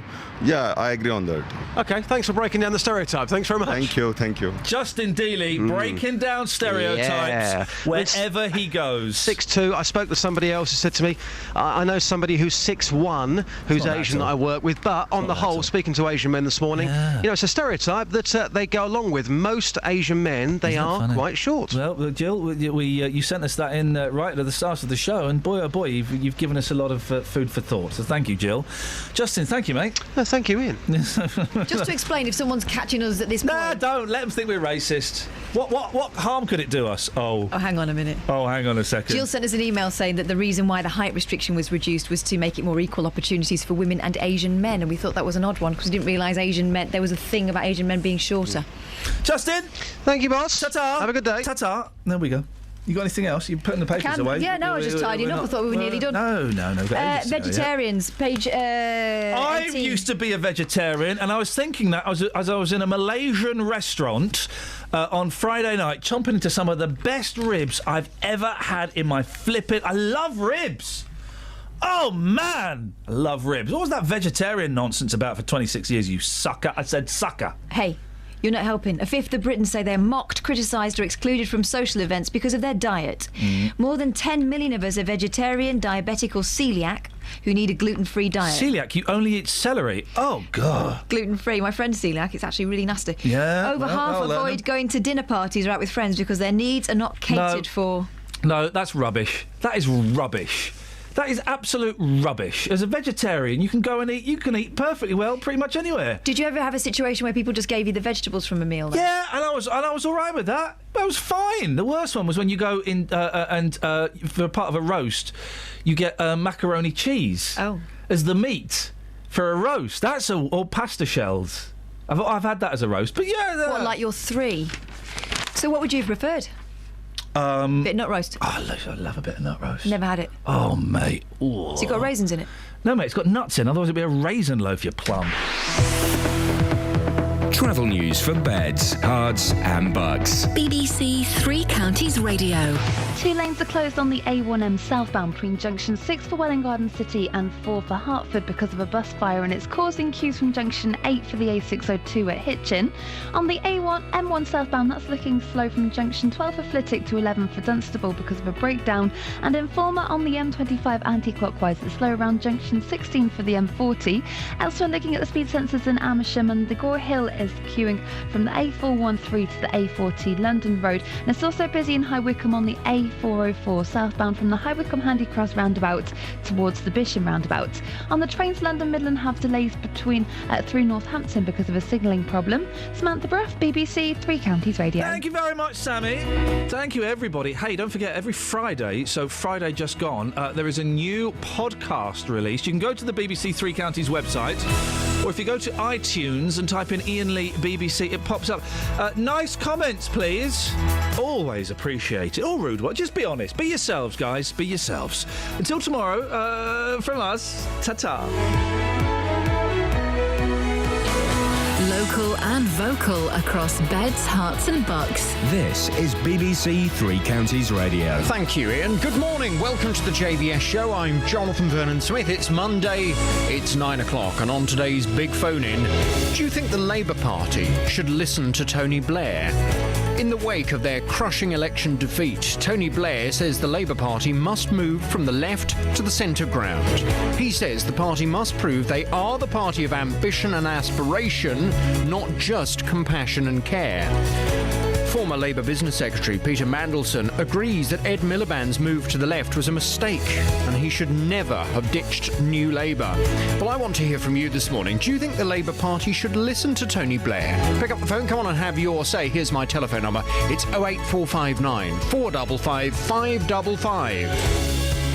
This is the JVS show on BBC Three Counties Radio. Your call in just a second, but first, let's get the latest BBC News at 9 o'clock. Here's Lee Agnew. Ballot papers for the Bedfordshire police referendum are being counted today. The amount people pay for the police in the county could rise by nearly 16%. But speaking earlier this year, David Cameron said Bedfordshire Police already has enough money. I think what we've done is made available the funding that's necessary, and you can see that by the fact that crime here in this force has actually fallen over the last 4 years. So the police have done a good job. They've got the percentage of officers on the front line has gone up. They've got crime down. And I don't think the Police and Crime Commissioner is right to want to increase the council tax in this way. Meanwhile, David Cameron is today expected to fill the remaining vacancies in his cabinet with fresh opportunities for a number of Tories following the departure of the Liberal Democrats from government. Lib Dem MP Tim Farron, who's seen as a potential new leader of his party, says Nick Clegg paid a heavy price for joining the Conservatives in government. I think, were right 5 years ago. In fact, I'm very proud of what we've done in the 5 years we've been in government, and we paid a price for it. I think even in hindsight, Nick Clegg was right to lead us into coalition. We're just seeing now today, aren't we, plans to take 12 billion out of the pockets of the poorest people in the country. A man from Luton was shocked to receive a letter threatening legal action